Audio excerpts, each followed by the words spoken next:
Hello Olympus_2_.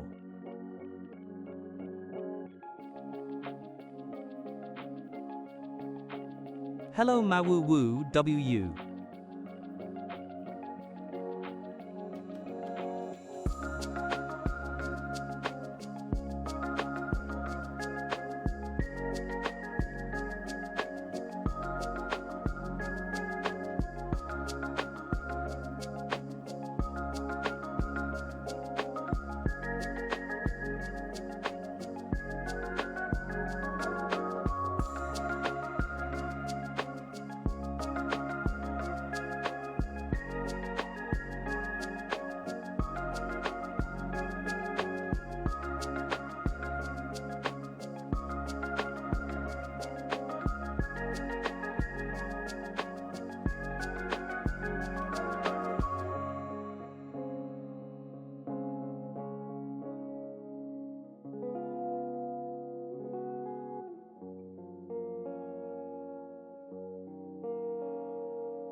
Alright Conspiracy, here's your ad break trivia. In Major Minor 2.0, Vision, what is the main character species? A. Rabbit. B. Tiger. C. Fox. D. Cat. Type the letter in chat, and let's see who's the real visual novel nerd here.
Hello.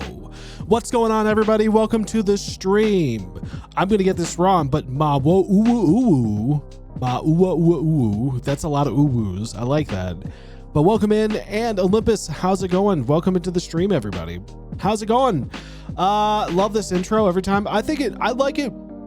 I don't know if I'd be able to replicate it again, because like I think it was like really late night, like me messing around in a premiere, and it worked somehow. And I don't know. I could probably redo it, but I'm never gonna try because it's fine. It's fine. But anyway, welcome to the stream, everybody. I still don't know how to do intros. I'm in today. We're gonna play some more Major Minor. Now, like I said, I'm pretty sure that Vynn got it wrong, but let's take a look at the answers to the trivia. I'm guessing he got it wrong. Cat? The answer is D. No, Cat. you do not play You as... play as And Keela, first of a all... slightly anxious cat protagonist with a knack for getting into wild situations. First of Kinda all... relatable, honestly. How many of you got it right? First of all... Don't lie. I see everything. Okay, hold on. At Vynn, you do not play as Keela. Number one. You do not play as Keela. And Keela is a squirrel. Thank you very much. Hold on.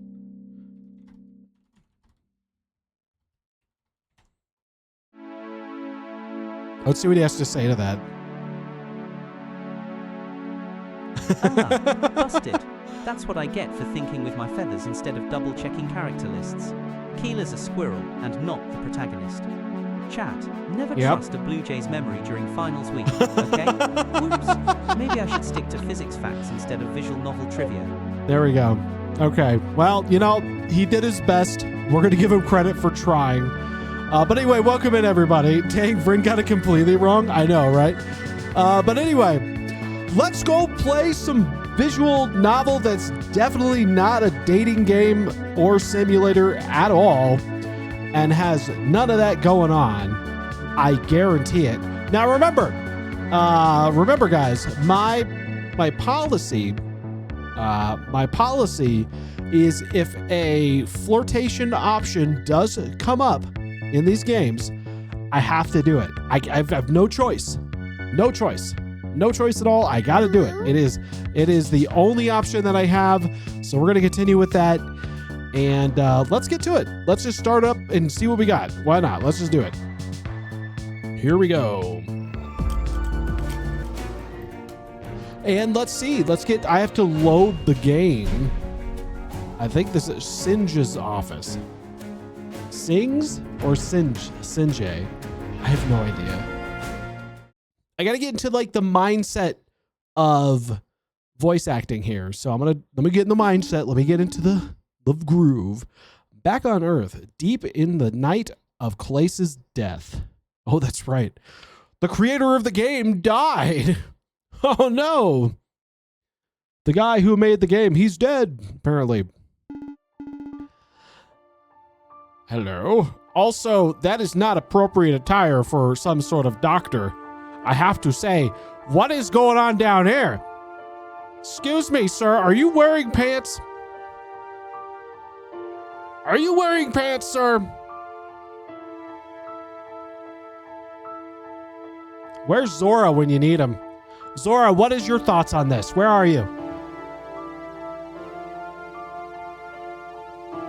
Let's see. I'm gonna send him a note. Where's my phone? Where is my phone? Oh, there it is. Ah, no, not me. Let me see. Let me get it. Let me go. Let me send Zora a note. I'm gonna be like, Zora, you should get in here. There's a character you might like. Hey, you should check out this character in the game. Well, Zora's a dragon, so that might work here. Anyway, let's do this, okay? Let's do this. And like, I still think, look at this arrow pointing down. I don't know what's going on down here. This music is very, very dramatic too, I gotta say. Anyway, I must admit, it seems rather suspicious. I'm a Nova Beast dog. So close enough. That makes sense. That makes sense. He does have a little fur going on, so maybe there's something to it. Okay. But these midnight deaths, I never believed them in to begin with, or at least that they were supernatural. The media loves to sensationalize things. People die almost every second of every day. There's a midnight pattern to be found no matter what. Who the fuck are you? I don't know, Sing. Is it Sing? And why is he just running around with a guitar? This seems really strange. I don't know, Sing. Sir. Sing is fine. We're closer than that, Rocker. That's a little bit on the nose. That's a little bit on the nose for the name. But okay. Right. Rocker looks down at his phone. Social media exploded after Clay's death. That body bag was broadcast all over the world. We'll need to release a statement, and soon. I'm not sure how we could spin this, though. People are starting to fill in the blanks with theories of their own. I've heard people say that it was a stalker or a crazed fan. It can't be. I've seen stalkers before. They act more erratically. This is far too calculated. Remember, a stalker seeks to possess, not destroy. This has the workings of a serial killer, as much as I hate to admit it. The Midnight Killer. If that's what they're calling them now. Do you think that killing Clace was their end goal? Perhaps all of their murders were just practice. No, that's a self-centered train of thought. We must assume that the killer means to strike again. If only this happened any other time. Now we're caught up in this serial killer narrative. It's almost like their victims became more grandiose. After Clace, who could they want to kill next? That's what gives me chills. At the very least, I think we're all absolved. How so? The death started when we arrived in Tokyo. People assumed that we might be responsible. But killing the headliner of our tour? No, it's clear that this is coming from the outside. Right. You know, the police are starting to rule these deaths as suicides. I see. But Clace wouldn't do that. Correct. It seemed like an easy explanation for all the other deaths, but the stakes are personal now. That changes things. I think we can help the police realize that the killer is on the loose. I'll need to talk to Jade and see how we want to word our statement. She's waiting outside. Even Days came along. I can't even tell her to come in after I take my leave. Would you? Absolutely. He starts to leave, but quickly turns around. Wait. About the police. Yes? You said they were ruling these as suicides? That seems to be the case. But there's no evidence left behind. You can't take your own life and then cover it up afterwards. I guess what I mean to say is, don't trust the police. The killer could easily be one of them. It'd be way easier to cover up, especially if they have power or are trained in forensics. I see. If your goal is to assist in this investigation, I'd do so by yourself, especially if the killer could be a cop. You'd inadvertently be helping them cover their tracks. They've been doing a fine job of that themselves. Sing sighs and places his face in his hands. More and more complicated, as always. Thanks for your input, Rocker. Please tell Jade to come in. Of course. Well, I still don't know why he's not wearing a shirt. That just doesn't seem to fit. I don't know what's going on. Whatever. Beep, beep, beep. Moments pass and Jade enters Sing's office. Hello again, Sing. It's been a while. It feels that way, at least. Stress can definitely slow down time. Indeed. You know, I always felt bad for Clace. People blaming him and this tour for the deaths. Kind of ironic that his death would absolve us. We could probably spin that into our statement. Good idea. Cover as much ground as possible. I wish I took these murders more seriously. Sir, I'm used to seeing hysteria in the news, links between events that shouldn't even be there. I don't think that these murders would affect us, so in that way, I left Clace open, vulnerable. You had no way of knowing what would happen. But I could have prepared for the worst. I understand. Jade looks down at her tablet. What tablet? She's not carrying one. Have you come up with an alibi? Alibi? You were the last one to see him alive, after all, and it's well known you two had a heated argument. What are you accusing me of? Nothing. I'm tackling this from an angle of the press. I can already envision all the questions coming your way. Right. I think we should be blunt and honest and tell them we don't know what happened, but also offer our ongoing cooperation. Raka seemed to think that the police could be involved. I'm so tiny and my head's big. It's a very strange combination. Hello, Thanos. It seems like cooperation will bring the truth to light regardless. If it happens to be a cop, they can't hide forever. Jar-sized? You're probably right. You're probably right. What if it's someone higher up? Like someone in the government? It's definitely in the realm of possibility. I'm good. You're dangerously close to Goo and Jade, I think her name is. Theorizing really won't really help. We need to find cold, hard evidence. You're right. We can offer our assistance. Don't want them to think we're hiding anything. My thoughts exactly. What about the tour, though? Well, if the main headliner's, dead, then I don't think there's going to be much of a tour. We'll make Days the headliner. Mark it as some sort of memorial tour. These guys are terrible. Good thinking. We could use it as a chance to launch her career. You know, I've been studying these deaths in my off time. I almost thought I figured them out entirely. How so?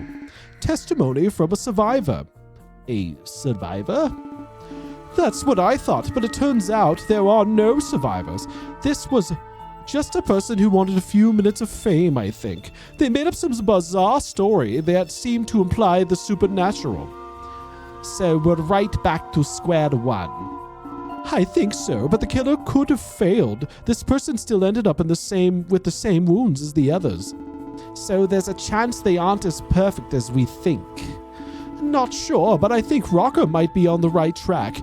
To tamper with the crime scene and hide the evidence, they're likely a cop, or have been one in the past.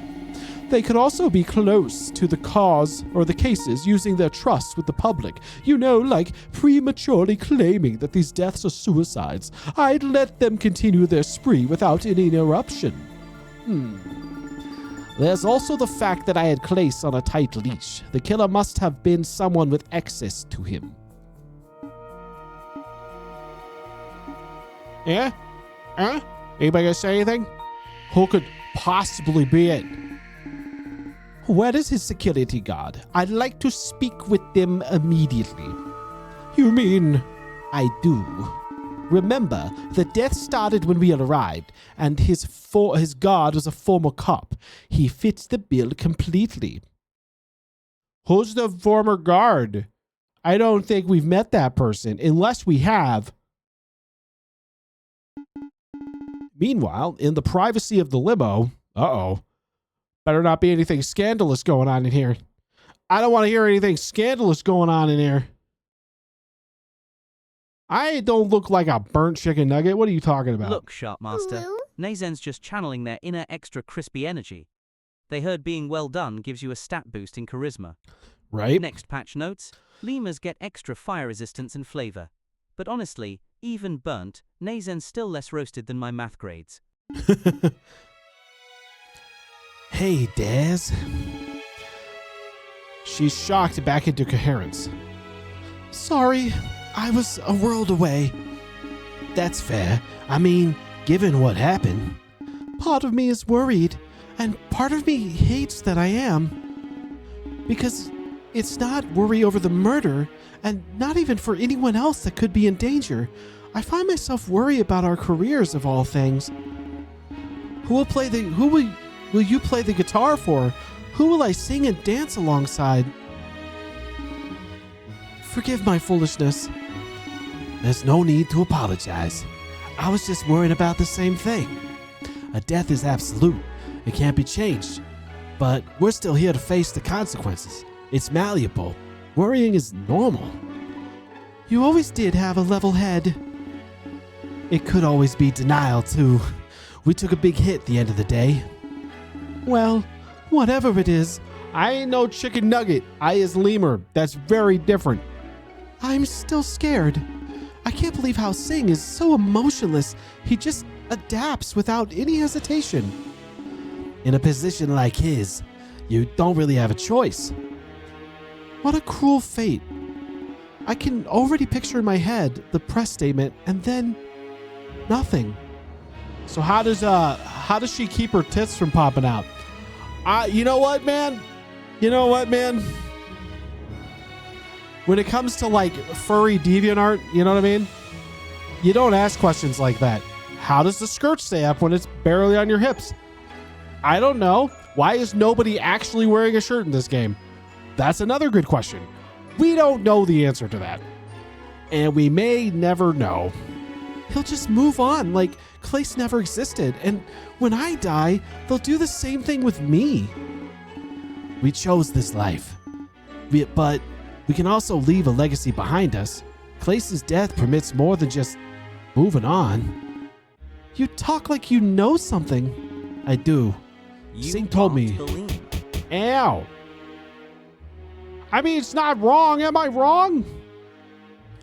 Sing told me what his next steps are. You want to share with the class? Rocker nods. He wants to minimize the refund request, so he's turning the tour into some sort of memorial. It's just a tactic to ensure that the fans still attend. That's cold. It's business, Daz. But that's where you come in. The memorial will end with a special announcement. You'll be taking over the world tour. That means you're the headliner, Daz. Really? It's a send-off for Clace, and a chance for you to prove yourself. If you do this right, they'll welcome you with open arms. I see. It feels kind of wrong using his death to elevate myself. It's not a scheme, though. It's well thought out, and the people will love it. It's not just a memorial for Clace either. Sing wants to play tribute to all of the victims. That seems a lot more genuine. Yeah, they're even gonna try turning it into a local mythology and religion. How so? Something about the creation of Japan and the bridge to heaven. That and a brother-sister duo with some sort of mystical weapon. I think they want to celebrate life while mourning and honoring the death. I suppose I should be honored. This is a big opportunity for me. I'd say so. It'll be your tour for the ages. It'll be the tour for the ages, and I'll happily stay on board as your guitarist. You have my loyalty, just like he did. Thanks. It might be harder to convince Shock, though. This hit him hard since the two of them go way back. Can I leave that to you? I'm still processing this promotion. Absolutely. I'll make it happen. Thanks, Rocker. She takes a deep breath before exiting the limo. I guess I should join her. It's getting a bit stuffy in here. Rocker exits soon after. Then, a shuffling noises from behind the partition. Clace? Dead? Oh, right, you're like the brother figure. Oh, I forgot about you. He's kind of like Clay's like adopted brother. Uh-oh. That's kind of sad. Shit. That's not going to go over well. I forgot about him. So quiet up there. Also, it's been like a day. Uh-oh, I'm here. Oh, are we going to meet the hot immortal king? The immortal king that is definitely not hot? In the throne room at an undisclosed time. Please tell me you've allocated the funds. Of course, my king. Endymion and Conrad will be paid immediately. There won't be any delays, not this time. Very well, Dusk. Do you have any news of their journey? I did receive some, yes. They are stopping at the Wayfarer's Tavern with the Savior in tow, I might add. That is excellent news. They should be here within the day, that is, unless the worst should happen. The worst? Unforeseen delays are still a possibility. Let's hope it doesn't come to that. Our time is running short. If I may ask, why are you in such a hurry, my king? I fear that history is about to repeat itself once more. Terra may come under threat by a great external force. One that I believe the Savior can combat. Of course.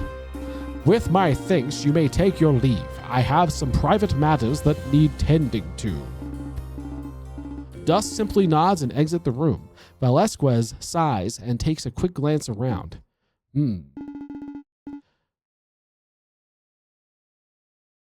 I guess it was only a matter of time anyway. Rayo, you can come out now. Ah! Hello, Velasquez. You know, that name never quite convinced me. I did not call you here to berate me. How do they know each other? And this music is very different for the rest of the scene. Right. I apologize, Master. Wait, what? I actually wanted to thank you. Thank me? Yes, things are going just as we planned. And to make it even better, we're under no suspicion. It does seem to be going well. Of course it is. You have me. Yes, of course. Join me, Ryu. We should take a seat on our thrones, for today everything comes to fruition. What? These two are working together? How suspicious. That's definitely like a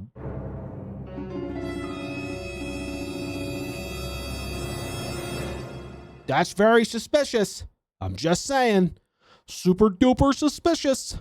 It took a bit longer than I thought to reach the nearby town, but I can tell that this is where the Wayfarer's Tavern would be. As we enter the town proper, we're immediately bombarded by beggars. It's clear the people on Terra were struggling, just like I was told. Give away enough food, and you'd be unable to feed yourself. Endymion and Conrad seem completely unfazed. This kind of thing must be normal to them. We weave from side to side, avoiding the beggars. Not only beggars, but people who started peddling their wares too. It was a crowded market, people looking to sell to those who had no money. I let Endymion and Conrad take the lead. Standing behind them, I simply followed their footsteps. We had to bring my papers to the tavern before we went to meet the king. There's always a roadblock or two, it seems. Maybe one day, I'll get to relax. I don't realize that the two assassins stop in their tracks. I immediately come crashing into them, causing us all to stumble. All right. Hey, watch it there, handsome. Oh, you first, handsome. I gotta do it. That's the rules. Them's the rules, guys. I don't have a choice. Oh, you think this is my fault? Well, I could take the blame for someone like you. This guy's horny as fuck. This guy needs to learn he can't do it. I can't control my horny level. He can't do it. He literally I cannot. can't control my horny level. I'm sorry, it's just not possible. Endymion lets out a sigh, like he's annoyed. Right. We're almost to the tavern, but bringing your paperwork isn't my only goal. So there's something else, right? Right. They mentioned this place had mailboxes. Checking your mail.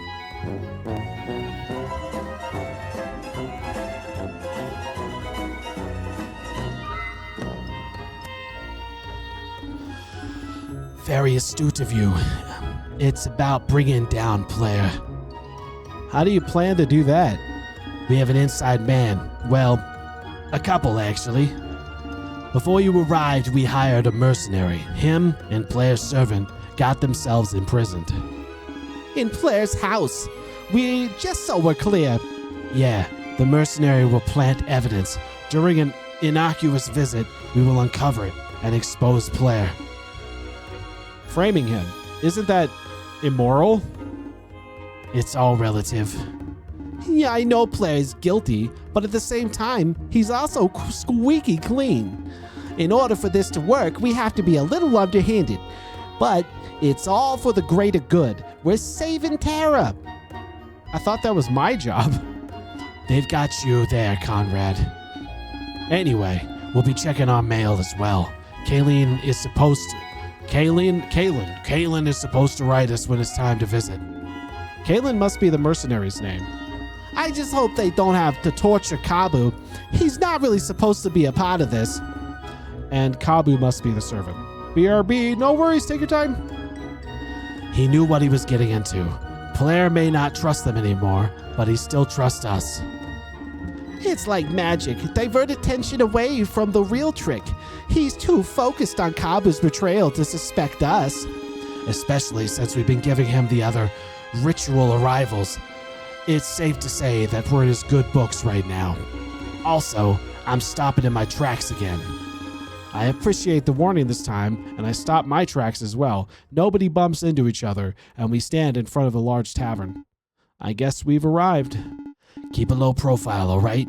We'll give them your papers, grab our mail, and get to planning. Conrad looks at me and winks. We're about to start a revolution. Pretty cool, huh? Yeah, it's pretty cool, all right. Love me a good old-fashioned revolution. This is a nice bar. These things are expensive. These kind of like bar tables like this fancy. As soon as we enter, I feel a sense of deja vu.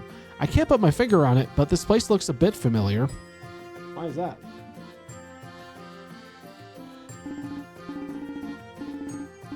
It's a busy place too, with many people running every which way. I see both a bar for drinks and a desk for paperwork. I guess this is where things get started. Howdy there. What brings you in? Oh, hello. Who might you be? I blink a couple of times, unsure what to say. The worker then tilts their head and looks behind me. Oh, you guys again? Can you at least buy some drinks this time? We have to make a living, you know. Hey, PB, long time no see, buddy. I'm not your buddy. My heart. I'm sure you'll get over it. But some coin might change my mind. His name is PB, just like 2 letters? Well, I guess I'll talk to the new one. Don't let these two get you into any trouble, all right? This is my tavern, so welcome. We opened up about a decade ago and exploded in popularity. Everybody seems to want to drink after they arrive in Terra. Combine that with our mandatory paperwork and boom! It's truly the best of both worlds, says the freeloader. No need to be rude. It's not rude if it's true. PB looks angry, but quickly interrupted by someone else. Hey, oh, hello. Are they like, is that? This is something right here. Hey. Oh, hi, Fidget. What's up? The other rabbit shuffles, clearly nervous. I thought it might be Mom. I could hear your excitement from across the tavern. Excitement is definitely an overstatement. It's more like malice. Don't worry. I couldn't live without you either. Do you think she might come back today? I don't think so. Oh, okay. And didn't I tell you it's rude to intrude? We were in the middle of a conversation. Sorry, I just got excited. He holds out his hand, so I shake it. Then he blushes and quickly runs away. Sorry about Fidget, that's my brother. He helps out around here as much as he can. He's actually studying to be a bartender. Trish is training him so she can retire. He leans forward and whispers into my ear. Hello? Excuse me? Personal bubble that I am totally fine with you breaking. To be honest, they're both terrible. It's just hard to turn down a free labor. He smirks before pulling back. But practice makes perfect, right? Follow me, all of you. We need to have a chat. He leads us across the tavern to a nearby table. We all sit down, but PB remains standing, looking down at us. All right, let's talk repairs. He slams his fist down on the table, and sound echoes through the tavern. People start to stare. Repairs? What are you talking about? Repairs for the damage you two cause. Tavern brawls aren't clean, you know. I mean, look at that hole. He points to a massive hole in the wall. You threw a man across the room. There was a bunch of broken glassware, too. That wasn't us. I saw it happen. His body caused the dent. Oh no, you're not talking your way out of this. This is gonna be like the last 10 times. 10 times? They must damage this place often. You can't be surprised given our line of work. I don't care. You're paying up now. We don't have any money. Convenient. I really mean it. Well, then I guess I'll add on interest. The cost of the repairs tripled. That's not fair, BB. Neither is breaking my house. We're on an important mission here. We'll be compensated soon. We just need more time. Aren't you always on an important mission? This one's the most important yet, I promise. We've been hired by Velasquez himself. That's so. It is. PB then sits down across from the three of us. Okay, start talking. Well, it's kind of confidential. Confidential or non-existent? You're obviously just buying time. Besides, the king would never work with assassins. He sharply inhales, like he's about to yell. Endymion cuts him off almost immediately.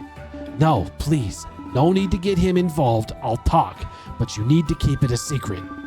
Depends on how juicy the story is, I suppose. Huh. A few moments pass and Endymion nudges me on the shoulder. Savior.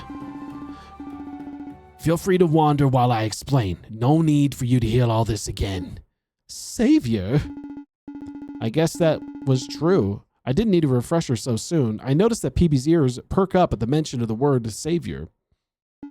So, it's time to wander, huh? I guess I'll see what life on Terra is like. Anxiety rises within me as I approach the center of the tavern. I feel so many eyes on me, but it feels different than normal. Was I truly the savior to these people?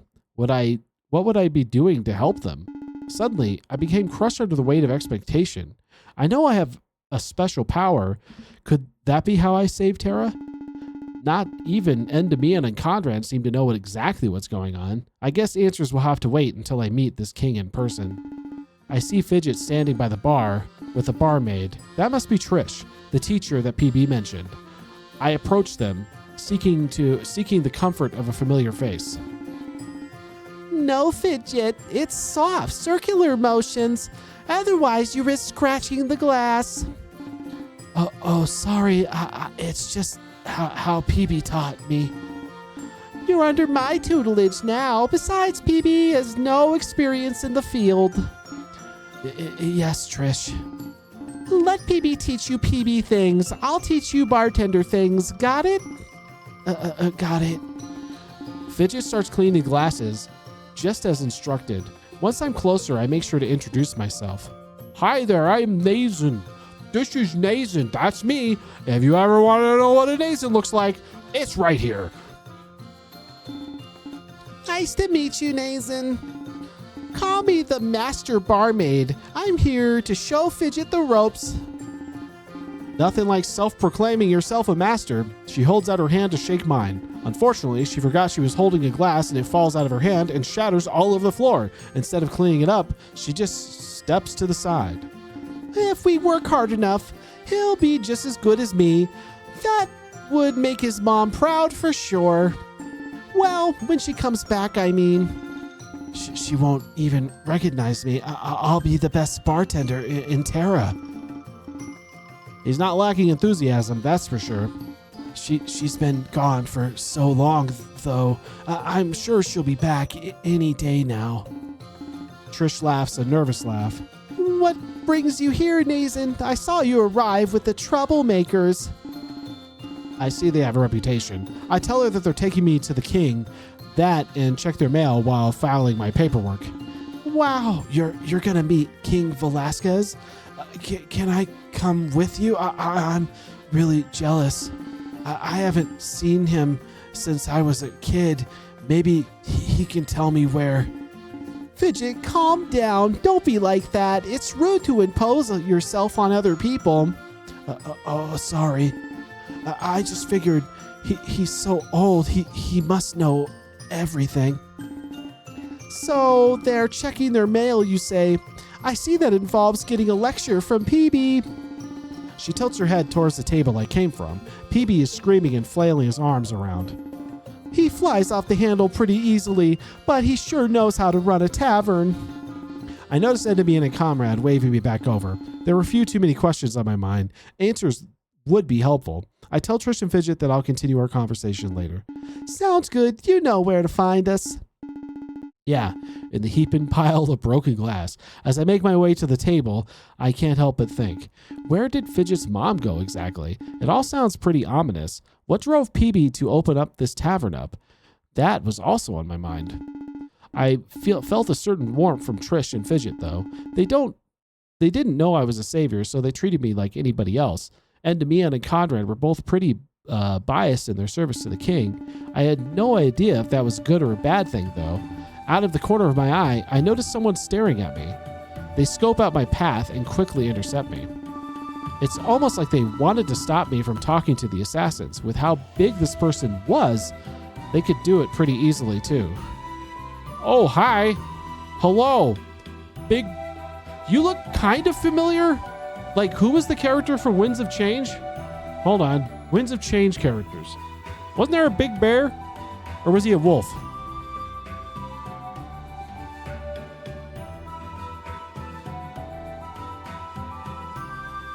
I need to go see them. I feel like there was a character that kind of looks like this. Like Ulrich. Ulrich was his name. He was a big wolf, so he wasn't a bear. So I guess it's not quite the same. That's what I was thinking, though. Oh, well. His gaze almost pierces my soul. It's rather terrifying. Your friends are too loud. I think everybody here knows you're the savior now. Oh, his voice is deep, and he has somewhat thick accent. Almost like what you would expect from a cliche barbarian. Advise them to shut their mouths. That is, unless you want to get into trouble. Trouble that is easily avoided, no less. He grips his axe as if to threaten me. If time like that comes, I will be there. I offer protection in exchange for coin. That is, when I'm not watching BB. Do you do that often? Those two brothers need constant watch, but I have enough spare time to sell my services. That is all. You know where to find me, Neizan. I see. So he's a guardian of PB and Fidget. This must be who Endymion didn't want to be involved. If that were the case, then I can't blame his fear. Oh, sorry for not introducing myself. I feel a little out of place over here. That's better. You can call me Righty. That's just a bad joke. That's not funny. That's a bad joke. That's not funny at all. I don't know why I laughed. I shouldn't have laughed at that. That's not even funny. I run the Mercenaries Guild here on Terra. He offers his hand, and I shake it without hesitation. It's a crushing grip, like he doesn't even know his own strength. I am known as Protector.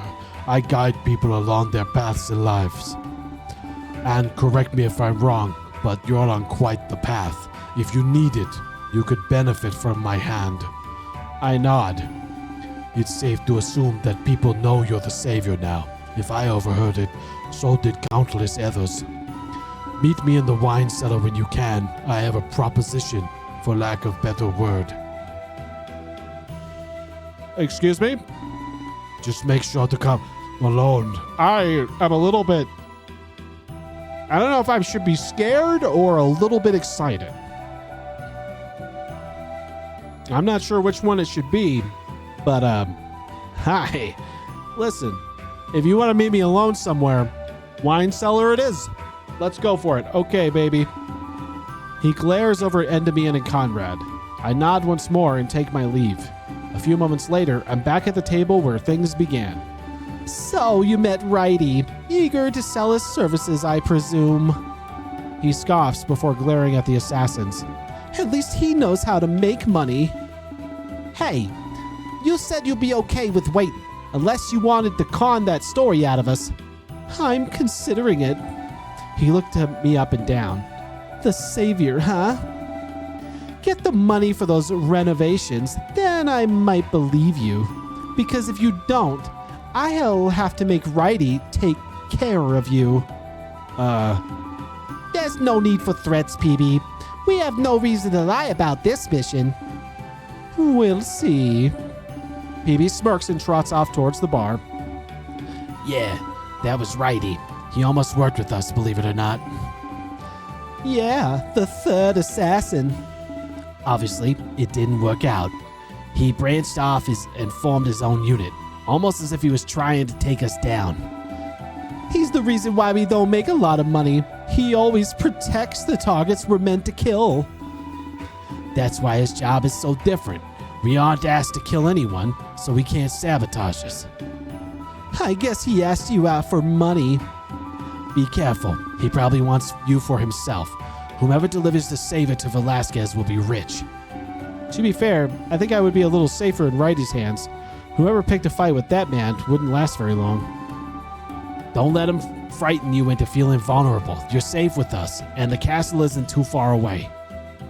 He wanted to meet me in the cellar, actually. Shady. Well, you won't be in any danger. Remember, it's his job to protect. And we don't really have anything to hide, so I say you hear him out. I'm actually kind of curious. Yeah, you do that while I take care of some stuff. I need to file your paperwork and get to our mailbox. Sure thing. Reconvene here in a bit.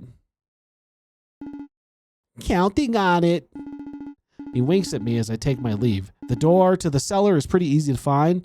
A small paper is taped to it. Looks like a drawing. It's a cartoonish-looking wine bottle with Fidget's name on it. I already knew this door led to a wine cellar, so I wasn't surprised.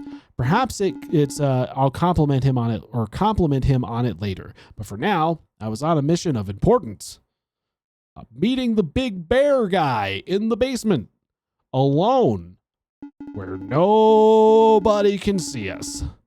The stairs creak as I enter the cellar. Well, there goes any attempt at stealth. Righty would know I was down here for sure.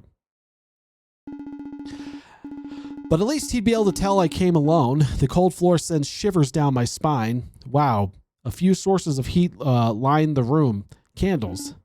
I wonder where. Hey. I jumped through the air in fright. How was he behind me? Was that even possible? Sorry to frighten you. Did you make sure to close the door? I nod. Good. Then I'll try to make this quick. Wasting time isn't exactly in my nature. Sounds good. I could think of I have to do it. And that's I have to. Them's the rules. I could think of a few fun things to do, so it's not a waste. Don't be foolish. I've been following you, you know.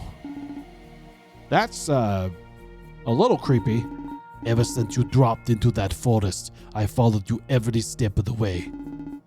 Why would he be following me like that? I crossed my arms, my stance demanding an explanation. I don't think you understand what's actually going on. That's an understatement. Your assassin's friend don't either. They're being used by the king. Used by Velasquez? I shrug, almost signaling disbelief. Give me a chance to explain myself, please. I assure you that your safety is in my best interest. If I wanted to hurt you, I could. I am blocking the only exit after all. That's a pretty terrifying way to reassure me. Yeah, that doesn't really help me feel better about this. But it worked nonetheless. Now, where should I begin? Honestly, any answers that at all would be appreciated. Then let's start with the issue of Velasquez. I've come to a very condemning evidence that he's lying. Playing at some sort of sinister scheme for sure. He's been touting you as the savior, and so have the assassins. But even their loose lips were part of his plan. It's easier to hide the truth, intent under the guise of gossip. There's a chance that I couldn't be the savior? Well, due to my power, I kind of expected that. The man in the Ark said my powers could be catastrophic. I don't know how much about what he's hiding, though. I can guarantee you that it's there, and it's substantial. His litmus test is, well, let's just say I refuse to do it. Velasquez had a test for potential allies? I guess that's not too out of the ordinary. Anyway, moving on. I had an undercover agent in the castle. They were meant to expose Velasquez, confirming my suspicion. He found something big. Really? My agent named Galen. Unfortunately, Velasquez caught him. That's who Endymion and Conrad are expecting mail from. Velasquez needed to silence Galen immediately. He ordered my agent to assist in Blair's downfall. Together, they'd planned fake evidence in Blair's castle. They discovered this and then ruined his mayoral campaign. Galen was forced to accept. The alternative would have been execution, I'm sure. So that's basically it. He had Galen in checkmate. In order to plant evidence, he'd have to disrupt Blair's rally. This would put him in Blair's prison with access to the estate. But that's where it ends. Galen won't be able to escape and complete his mission. Velasquez wants Galen to starve to death. That way, the truth he discovered dies with him. My head is starting to hurt. Endymion and Conrad think they're exposing Blair, but this was all a ploy to get Galen in jail. Their mailbox will be empty, I promise you that. Galen won't escape, and he'll simply starve.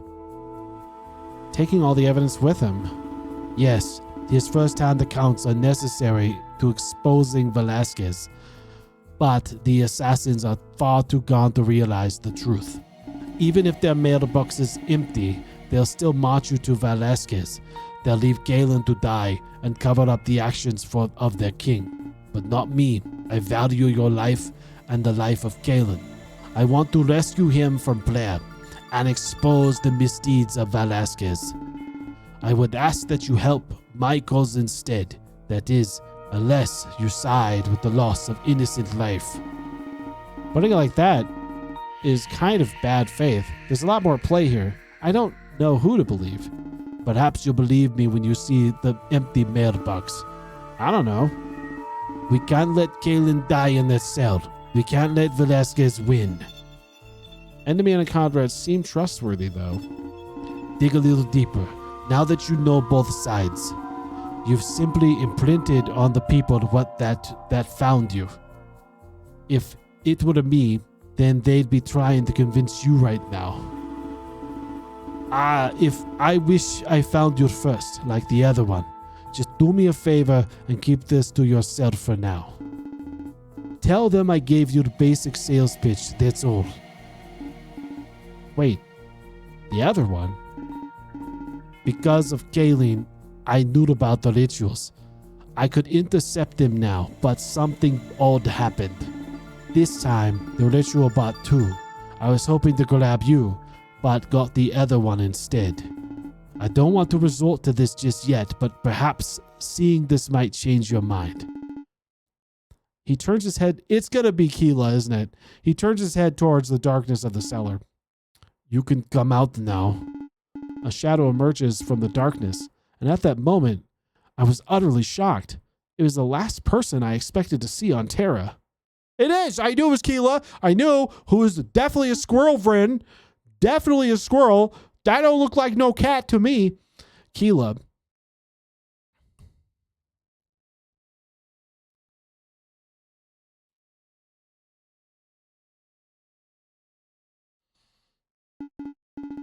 Meanwhile, in a shady back alley on Earth, deep into the night. So you didn't get that. Oh, what was my voice for him? So, how you holding up? I'm tired.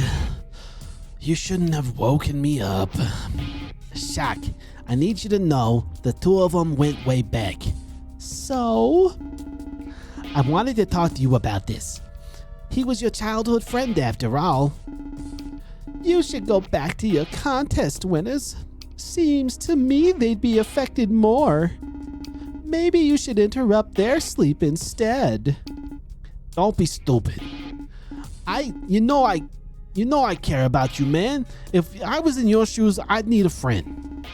Be thankful you're not then. Stuff your nose back into that tablet, Rook, unless you want me to point out the irony.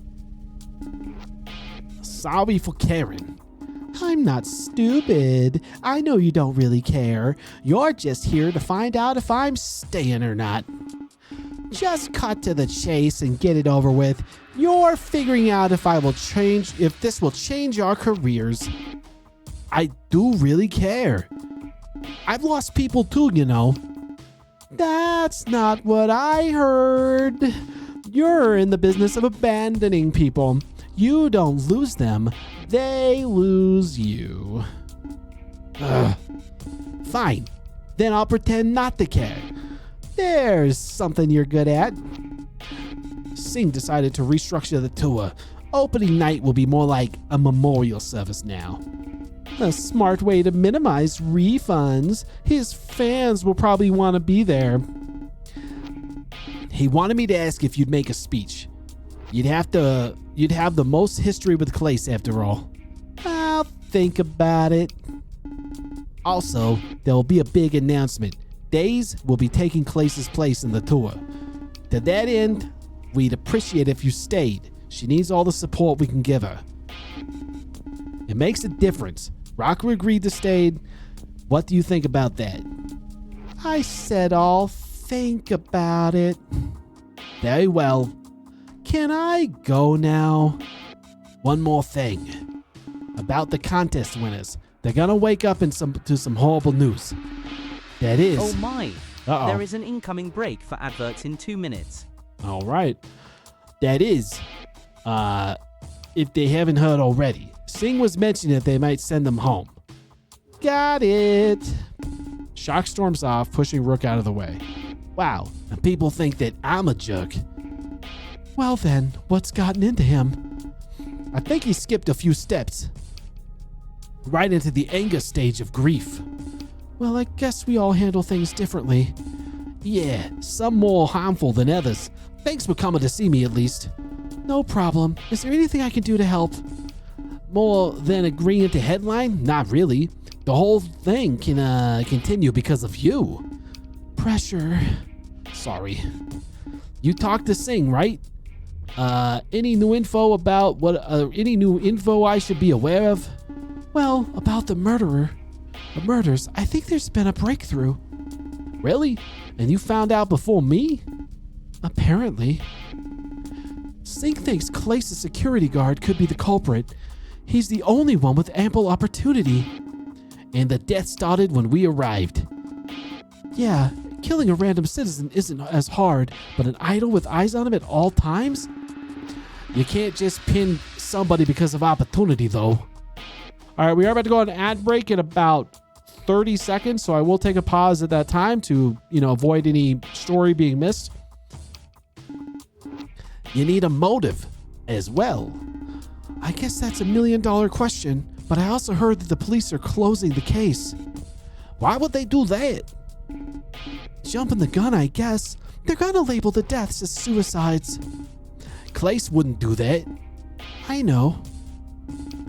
But this leaves the fate of the case in our hands now. That's pretty convenient. All right, I'll be back here in 3 minutes. I'll see you guys very soon.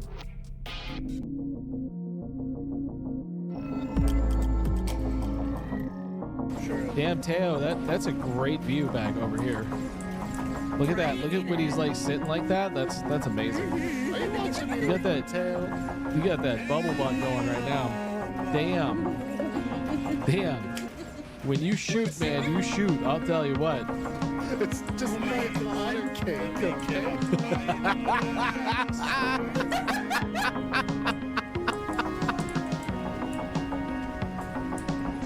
Y'all are silly.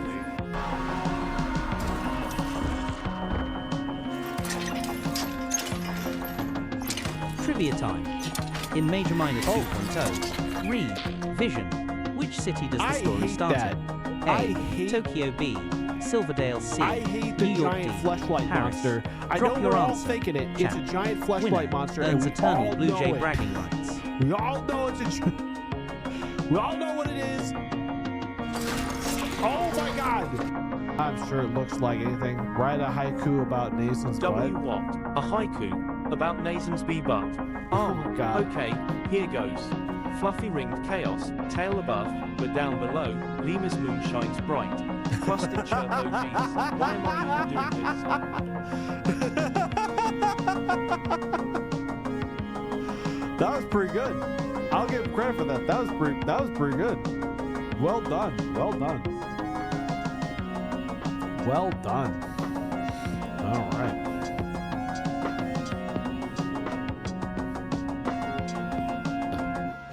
Aw, I like you too, Susie. Oh God, is Ralsei giving us furry talk right now? Yeah, all right. Knock it off with the stupid voice. Why? Ooh, no! No! Ralsei, no!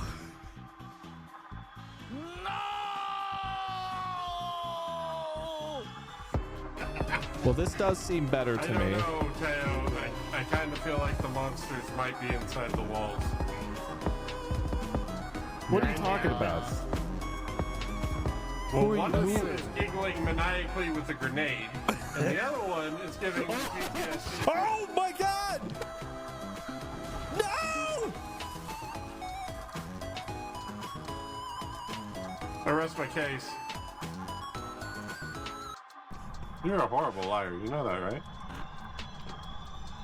My paws are off the mouse, and my cursor is nowhere close to the door. Oh.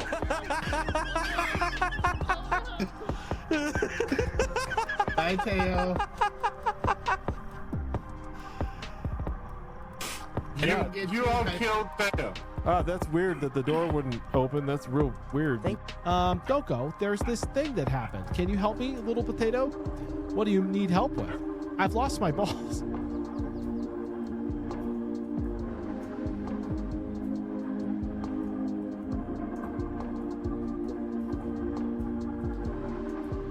He lost his balls. Listen, it happens. Sometimes humans do this thing to dogs. It doesn't seem fair, but it's the right thing to do, you know, especially if they get lost and things happen. You know, you just got to be careful with this. Or also they can get aggressive. You know. Here's a new plan. I got a new plan. I got Hello, some new Fans plan. 93. New plan. New plan. Here we go. New plan. Give me that. Okay, come on, buddy. Come at me, bro. You want this? Oh my God, no, it's not even close. This. You want that, right? You definitely want that. He doesn't want that.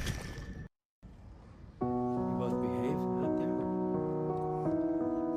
Laura was really great. I learned a lot from her. You learned something from him? Really?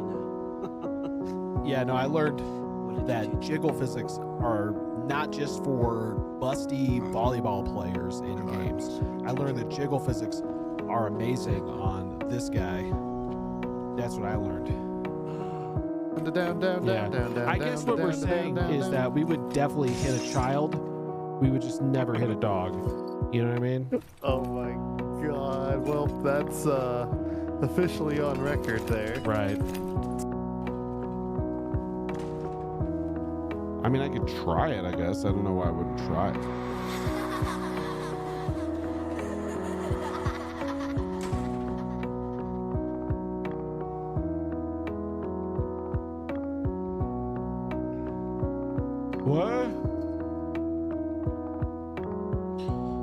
What?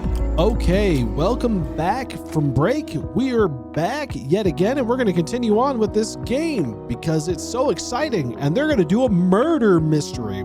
This ain't just your average dating sim. This is a murder mystery and flirting simulator, I guess. That's all I've done so far is flirting. Everybody flirts. I flirt with everybody. That's the plan. But we're going to continue this game. Let's get straight to it.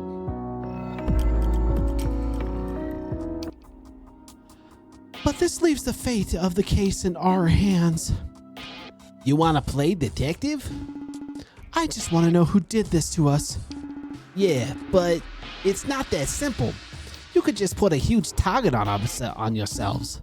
And if they get us, the cops will just say we killed ourselves. We're dealing with someone who knows what they're doing. Just like the security guard would, don't you agree? He did have a police background before going freelance. It explained how the crime scenes were tampered with. True, but this is just a lead. It could crumble when we pursue it. And pursuing it could put us in the sights of the killer. I agree, but it gets more interesting. Singh called the guard in for questioning. What did he have to say for himself? Nothing. It seems he's fled Tokyo. Oh, well, that's not suspicious. Do we know who the guard is? Do we even know? Oh, I'm back with Singh. Earlier that night, in the privacy of Singh's office. What do you mean he's gone? Just like it sounds. We couldn't find him anywhere. It's like he's just vanished. How convenient. We found a letter in his room, though. It simply reads, "I'm sorry." An admission of guilt, perhaps. It doesn't seem that way. If he did this, why would he be sorry? A serial killer rarely shows remorse. It could be a letter of resignation. Maybe he couldn't face us after failing. Or maybe it was to throw us off the trail. Now he can go live in silence. I don't know, Singh. It seems pretty far-fetched. Ironic coming from you. Sorry, that was rude of me. It's just been a really long night. I accept your apology. The duress is clear after all. Thank you. What do we do now? We'll have to talk to Days about all of this. I can't give her every detail, though. A lot of this should stay between the two of us. I agree. With the cops closing the case, I can only suggest that we remain vigilant. Pay attention to the media reports, maybe even further deaths. If they slip up, we need to be there to see it. And like all serial killers, they can't hide forever. You're right. I also suggest that we hire a new guard immediately, for all of us, just in case we're targets. That is a good idea. I have a few candidates gathered here. Went on a little hunt for CVs earlier. And I've already run the background checks. We can't have another guard slip away when things go south. Wow, thanks, Jade. I couldn't do any of this without you. Don't mention it. I recommend the candidate named Asheron, though. He has an impressive past and a perfect track record. Very well. Can you send him here immediately? I'm sure he'll understand our need for urgency. Absolutely. But what should we do with the contest winners? We need to figure this out before sunrise. Bring them to me when you wake up, alright? He places his face in his hands and sighs dramatically. We'll have to send them home. That's a shame. Also, I didn't get to Bryn's trivia question. Let me take a look at that really quick. Which city does the story start in? I think it starts in Tokyo. But the other ones is Silverdale. I don't know Silverdale. New York, Paris. Drop your answers. I'm going to say in Tokyo. That seems to be true. So let's see what it was. This is a lot of going back and forth. Now, I'm going to guess. The answer is B, Silverdale.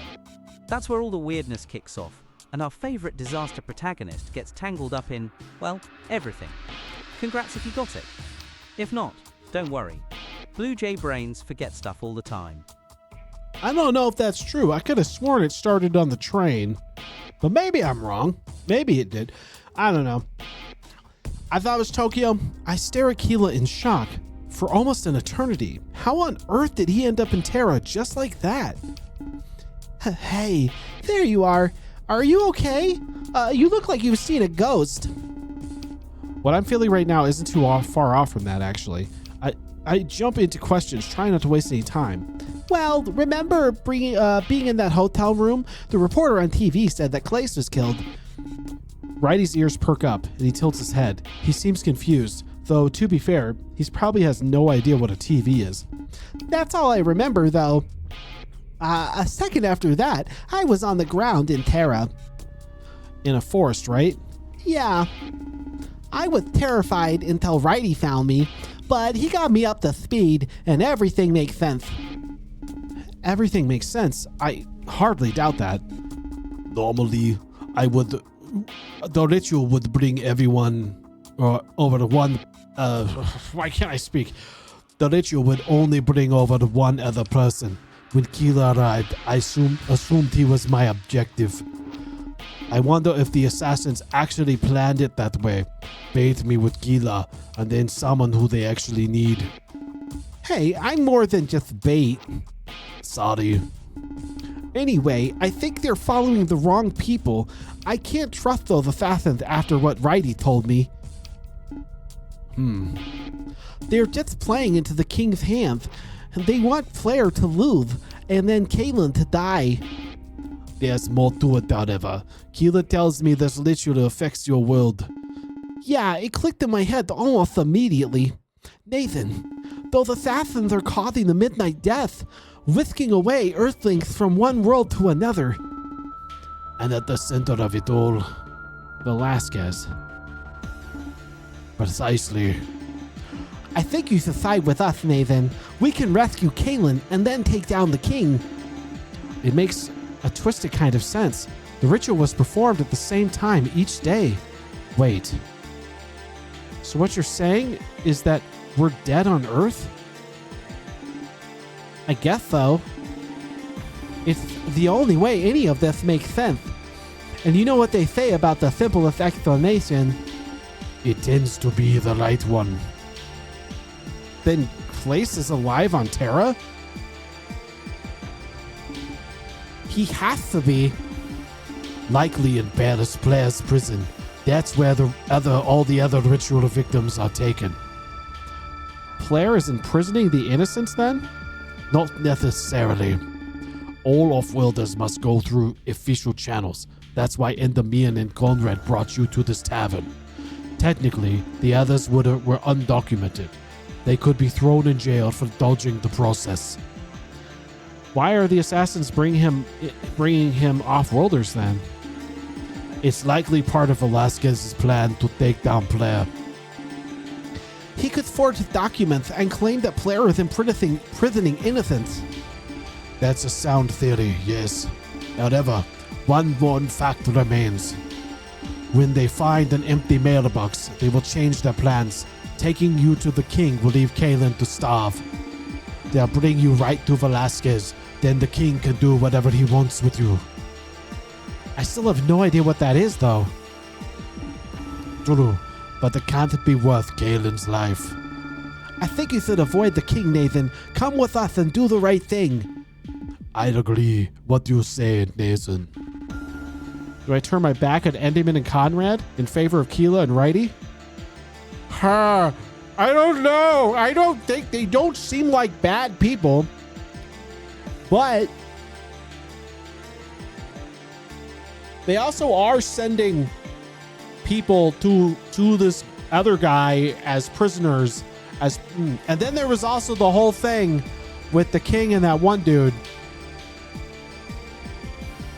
And why would you lie to me? I'm a little conflicted. Also, I do think that one guy who's flirting with me likes to flirt with me a lot. And that goes a long way. That really does go a long way. But I don't have any reason not to trust you. I'm going to go with them. I'm going to go with Keela and Righty. I'm going to do that. Good. Thanks, Nathan. We're a team on Terra too. I think you should go back upstairs and act natural. We will come when we need you. Yeah, don't let those two get suspicious of you. As long as you're okay playing both sides for a while. I nod, content with my decision. I truly felt like this was the right thing to do. I guess there's nothing more to say. Feel free to go, Nathan. I still have things to discuss with Keela. I'll make sure to pay you a visit later. There's still so much I'd like to talk about. Been waiting to get some alone time with you. I have to do it. I have to. Whoa, slow down. He rubs the back of his head with a nervous smile. I guess that's the perfect time to take my leave. Might as well head back upstairs and see what's going on. It's not like this could get any more complicated or anything like that. I bet it does. I bet it does. I bet 100% that it does. Wow, it got incredibly loud over the last little while. The sun must be setting, with the drinks flowing in tandem. All the patrons look happy, like there isn't a care in the world. In this moment, it seems like Terra doesn't need saving at all. Of course, this feeling is ephemeral, as most hopeful ones can be. The first thing that pops into my mind is the assassin's mailbox. Whether it was empty or not definitely shed light on Righty's theory, but at the moment, that's all everything seemed based on, theories. It'd be nice to get some proof, and ideally, some answers. Hey there, surprised at all the people? Oh, at night, it's more drinks than paperwork. Almost makes all the hard work worth it. Yeah, it definitely seems like a fun way to unwind. There better ways to unwind than booze. You run quite an impressive establishment. I'm going to say that one. For sure. We're the hottest spot in all of Raleigh. He smirks and tilts his head back towards the table. Follow me. We should talk for a bit. I know you were meeting with Righty in that cellar. I shrug. I don't think there's any harm in him knowing. But a moment later, I follow him to a table where Fidget was sitting. Along the way, I wave over at Endymion and Conrad. They wave back. Conrad has a huge glass in his hand, filled with what looks like beer. Somehow, I'm not surprised that he'd be drinking type. I sit down across from PB and Fidget. I'm pretty sure I know what he talked to you about. That man hates Velasquez with a passion. That much was clear.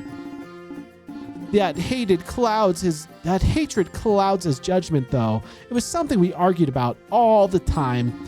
He must have told you that Velasquez is some sinister plan, but I gotta tell you, Velasquez is a great king. We've known nothing but peace and happiness under his reign. Well, except for... Don't worry, I'm getting there. Basically, the history of his rule goes back thousands of years. He's been nothing but altruistic. Even me and Fidget owe that man a lot. I don't know why he's working with those assassins, but whatever reason he has, I know it has to be a good one. Yeah, I trust Velasquez over Righty. Thankfully, it's never gone down to such a choice. I sense those two have some kind of history. That's for sure. Righty used to work for Velasquez. Yeah, they were super close. Until the incident. Incident? Well, me and Fidget were really young, but Velasquez started something called the Exodus Project. Exodus? That name seems eerily familiar to me. You know how lots of off-worlders come here. You might not know this, but they're stuck when they do. Stuck on Terra? We're like a one-way street. Luckily, most people don't want to leave. Velasquez thought he could open up our connection, offer everybody the freedom to come and go. It didn't really go as planned. It was a huge disaster. A lot of people died. Either that or got stranded in space. Our mother was one of those people. The project needs the brightest minds on Terra. Unfortunately, losing all of them harmed our world's progress. But we know our mom is out there. She'll come back one day. She just has to find her way. With how smart she was, it'll be simple. Righty's job was to protect everyone, so he felt responsible. Under his watch, we lost a ton of important people. And that's also why he watches over us now. I guess he holds himself accountable for what happened to our mother. It's not his fault, though. And besides, Velasquez made up for it. How can he make up for something like that? He funded the creation of this tavern, a central landmark for all Offworlders to report to. The world of Terra and this tavern spread far and wide. The goal was for the people to eventually, we lost to eventually hear about it. Then they know how to find their way home. So they either died or were whisked away to other planets? That's the leading theory. They must be out there feeling so homesick. That's definitely relatable. I imagine how they feel then. They've been lost for well over a decade. Thanks for listening, by the way. I'm sure you had a few questions in the back of your mind. A few is definitely an understatement. I'm just working hard until Mom comes home. He gulps like he's a little nervous. Do you think I'll see her again, Neizan? You're the saver, so you must know. I guess my identity isn't a secret anymore. Of course you'll see her again. I gotta give him hope. I feel bad. They really want their mom back. I can understand that. They want their mom back. I can't tell them no. I knew it. He looks extremely happy, even if he did put me on the spot. Righty's resentment grew over time, and it led to the story he told you in the cellar. Is he right? Maybe. I don't think so. I actually have a theory on what Velasquez is up to. Another theory? What do you think is going on? Well, Velasquez doesn't throw the term saving around lightly. The last time he did was right before the Exodus project. Whatever makes you special, I think he wants to use it. He's gonna helm another Exodus project. Huh. Thanks for listening. Excuse me. Thanks for listening to me anyway. I'm just hoping that Player loses the election. Velasquez and Player do seem like direct competition to one another. One seeks to sever connections, and the other wants to open them. Things are starting to make a little bit more sense. I'll let you get back to those friends of yours. Something tells me you have a lot more to talk about. He looks towards Endymion and Conrad as he says friends. I excuse myself from the table and continue on my journey. When I arrive at the table, I sit down across from the assassins. There's a bit of an awkward silence, but Conrad is the first to break it. Wow, looks like someone's popular. Everyone wants a word with you, huh? Getting jealous, Conrad? Trust me, if I was jealous, you'd know. I think we have more pressing matters at hand. What's going on? Well, Endymion went to go check the mail, and it basically lined with dust. No letters at all. Just like Righty said. Conrad is jumping to conclusions, though. He thinks Kalen must be in danger. It's pretty clear, Endy. That letter was his mission. He failed.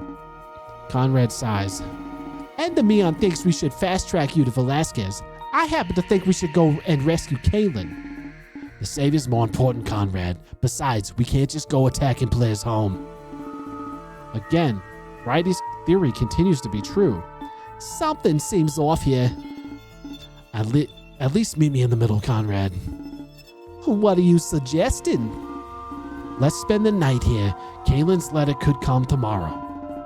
We can give him one more day. After that, we really need to deliver the savior. And please stop saying that things seem off. We both know that Velasquez is a man of pure intentions. Pure intentions? We're his personal assassins. I don't have time for this. Enderman stands up. This conversation will go in circles. We'll check the mailbox in the morning and go from there. If you say so. Enderman storms off, clearly riled up. Conrad was actually the reasonable one this time. Well, I guess that just leaves the two of us. Enderman is way too loyal to Velasquez. I can tell that it's starting to cloud his judgment. In order to follow someone, you have to see their imperfections. Anything else is just blind worship, and that's not my style. I wouldn't mind if you worship me, actually. Oh, God. That's bad. That's not a good line. That's a pretty bad line. I don't know about that one. Me. All right. You know I already do, Savior. I'm flattered that you stay in the chat with me. He winks, clearly signaling some sort of interest in me. I just wish Enderman wasn't so quick to anger. It's like he's trying to convince a brick wall. Thankfully, you seem to have an open mind. Velasquez isn't perfect, especially when he works with assassins. We were just supposed to keep it secret though. Hopefully this doesn't spread around too much. A while back, Velasquez kinda messed up. There was this big project which caused a big catastrophe. The Exodus Project. There was quite a few attempts to dethrone Velasquez. Many would say they were justified, while others would disagree. Essentially, his reign was in jeopardy. He'd need people to help quell these insurrections. You mean he'd need assassins? Exactly. He wanted Righty to lead the group. After recruiting the two others, everyone would report to Velasquez. He found me and Enderman. We were supposed to ensure the king's reign from the shadows. But publicly, Velasquez would make reparations. He funded this tavern, and that tasked Righty with building it. Meanwhile, behind the scenes, we faced a litmus test. Something to prove that we could kill for Velasquez without hesitation. That doesn't sound too good. He handpicked targets for each of us to kill. They were people we knew, and in some cases, loved. No hesitation, no remorse. Anything less would never do. So you killed your friends? I was just a dumb kid, Neizan. This was a long time ago, you know. But Enderman was old enough to know better. I watched him kill his friends and family in the name of our king. This is where things get interesting, though. The targets that Velasquez picked for Righty? It was PB and Fidget. Righty declined and fled in shame. He already felt responsible for the loss of their mother, so to hurt them like that and then kill them? That was what caused the divide. We became assassins and Righty started his own guild. But instead of kill, he'd protect. And while watching those rabbits in the tavern he built, with Velasquez coin no less. It's pretty ironic when you think about it. Anyway, I take it you won't want to repeat this stuff. I swore an oath of secrecy, but I guess I'm too cool to follow the rules. He smirks. For real though, our little secret? I don't seem to have much of a choice. Oh, but that's when we make the best decisions. Nothing like thinking on your feet, right? I nod. I happen to think you're pretty cool too. And we've definitely noticed you flirt with me once or twice. I nod again. I think it's been more than once or twice. Seeing no reason to shy away from the truth. Too bad there's not a lot going on right now. I mean, the fate of the world could be at stake. Makes all this more thrilling, don't you think? He reaches out and places a hand on top of mine. Maybe after all this blows over, we can give something a shot after you seize your grand destiny or whatever. He smiles at me. Sound good to you? Just put the pause on it for a while? Yeah, just for a little while. Well then, I look forward to it. Maybe we can have a little fun at the castle. Trust me, it's a more extravagant place than you've ever seen. I notice a soft blush on his face when he breaks eye contact. Anyway, I guess I'll get going. See you tomorrow. I nod again. Conrad gets up to leave. There was a lot going on, an intricate web of politics and deceit. It was still impossible to know if I was on the right side. I take a deep breath and stand up. I guess it's time to get some rest. I walk past all the rooms looking for the one which would be mine. Eventually, I find one with a cartoon drawing attached to it. A drawing of me, or at least something that looked like me. Fidget wouldn't be winning awards anytime soon. At least he marked the room for me. I'll have to thank him. But for now, I enter, intending to savor every second of my spare time. Well, shit. See, I'm getting conflicting messages everywhere. Why are we in later that night in the privacy of the wine cellar? I have to say, I appreciate the help. Destroying that mail was a great idea. Oh no! Now we can guarantee an attack on Hello, Blair's Crispy estate. Lemur. Crispy, what's going on? How are you? How are you doing? Are you having a good night?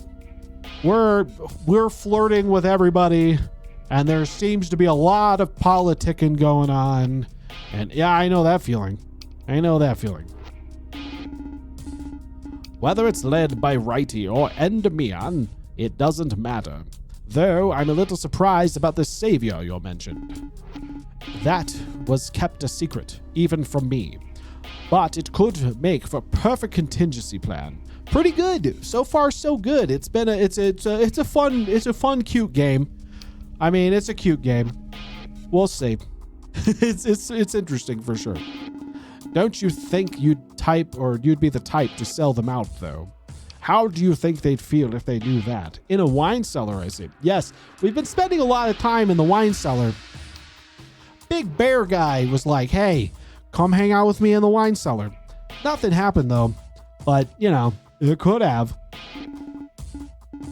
I don't need you to lecture me, Riley. I'm old enough to make my own decisions. Of course. Oh, so you're lying. You lied to me. Okay, maybe you're a cute bunny, but that doesn't mean nothing if you're going to lie to me. And you'll get your money soon enough. Then you can buy Fidget whatever he wants. I don't do this for money, Riley. You said you had information about our mother. Ever read The Cask of Amontillado by Edgar Poe? I don't think I have. I wonder if they used that story. I wonder if they used that story in the recent Netflix thing. What was it? The Fall of the House of Usher? Because all of that. Did you ever see that? If you were watching on Netflix, it's called The Fall of the House of Usher. And that was all Edgar Allan Poe inspired stuff. So it's brilliant stuff. I wonder if they used that as one of the stories. They probably did. You must be mistaken, PB. Perhaps you should get things written down in the future. Bad news, Riley. I know some powerful people. Yeah, and I'm one of them. And so it's info on your mother you want, huh? Then perhaps you'll do another job for me. Not yet. I'm not finished with this. Why do you want Flair on a hit list? I thought he was your boss, your friend. My friend, don't be foolish. You're right about him being my boss, though. But that only makes him a stepping stone. He's snagging up all the precious votes for me. Then, when he's out of the picture, I can swoop in and to carry on his legacy. First mayor, then king. You have no honor. No room for that in games like this. Only the most resourceful can rise to the top. Fine. What's this next job, then? Not now, PB. I'll be in touch. Without another word, Riley leaves the cellar. I don't like this, PB. He lied to us. Yeah, I'll admit that he's outplayed us. He probably doesn't know anything about Mom. This is just for his own benefit, isn't it? I'm starting to think so. But he'll get what's coming to him. He will? Yeah. Evil men always do. Well, what are you? I don't know what you're trying to do. Are you lying to me? Is he lying to me? I have no idea what's happening now. Meanwhile, in the comfort of your tavern room. This looks a little too modern to be a tavern room. I don't know about that. That looks very modern. The whole thing looks very modern. It took a few hours before the tavern came to a lull. Last call must be pretty late in these parts. I can hear the doors open and close and people scurry off to sleep. I guess I should try to sleep too. What else is there to do? Beep. I'm not sure if I dozed off, but I'm jolted awake. A knock sounds at my door, getting more and more intense. It sounds like somebody is panicking. Hopefully everybody is okay. I jump and rush to the door. Awaiting me is a man I've never met. Oh, thank goodness you opened the door. Another moment and... medieval chic. I know, it doesn't really have that medieval chic feel. It feels very, like, modern, like, except for that stove, but you can see a lot of that in, like, East Coast homes. I don't know. It feels like a renovated East Coast home to me. He pants heavily and closes the door behind him. A second later, he holds up a piece of torn fabric. It's stained with blood. My boss lost his mind. He attacked me and then tried to kill me. He paces around the room, clearly having a panic attack. Why would he do this to me? Blair has always been kind. Blair?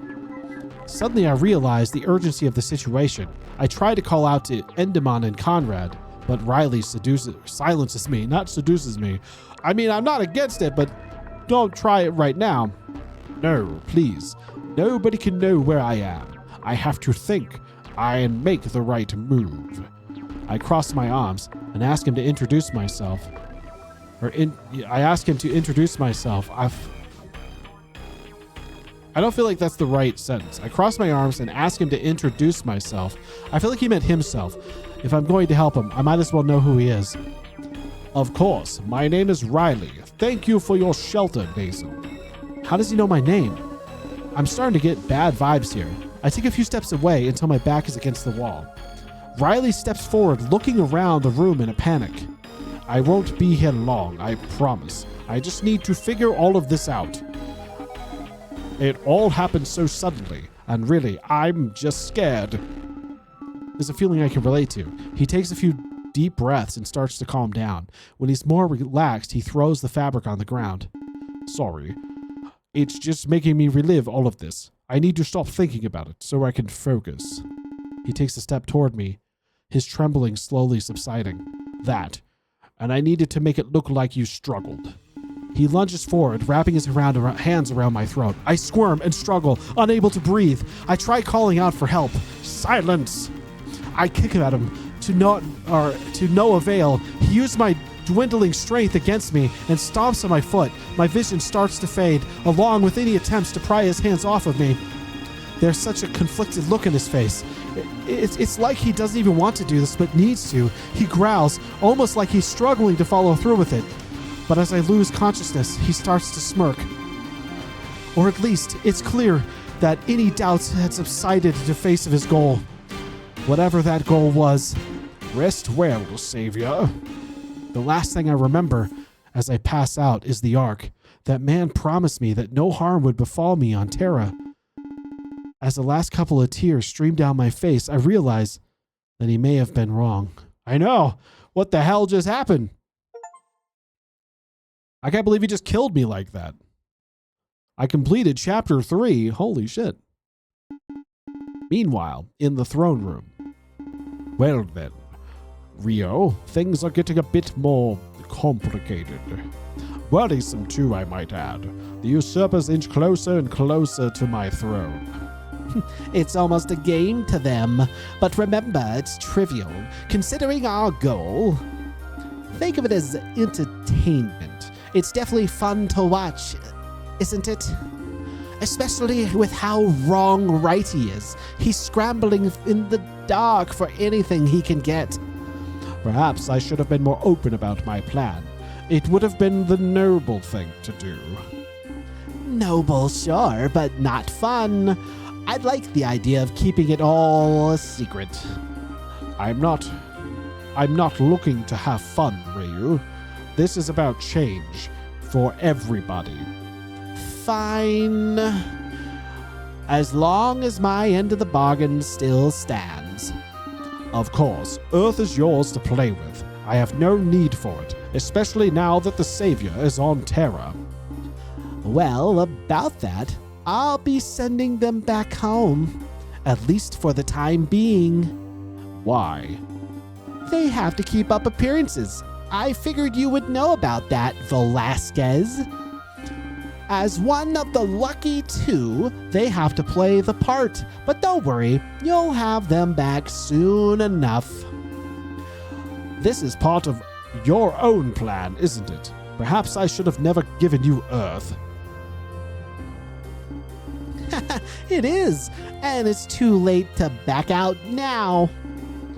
Life for our savior is about to change. Things were a bit too boring for my taste. I see. Oh, it can't all be fun and games for them, right? Soon, even more danger will arrive in Tokyo, and it will claim the lives of even more. Well, that doesn't sound good. I can't tell who's bad and who's evil. They're all kind of shit. All of them. They're all shit. All of them are evil. Every single one of them.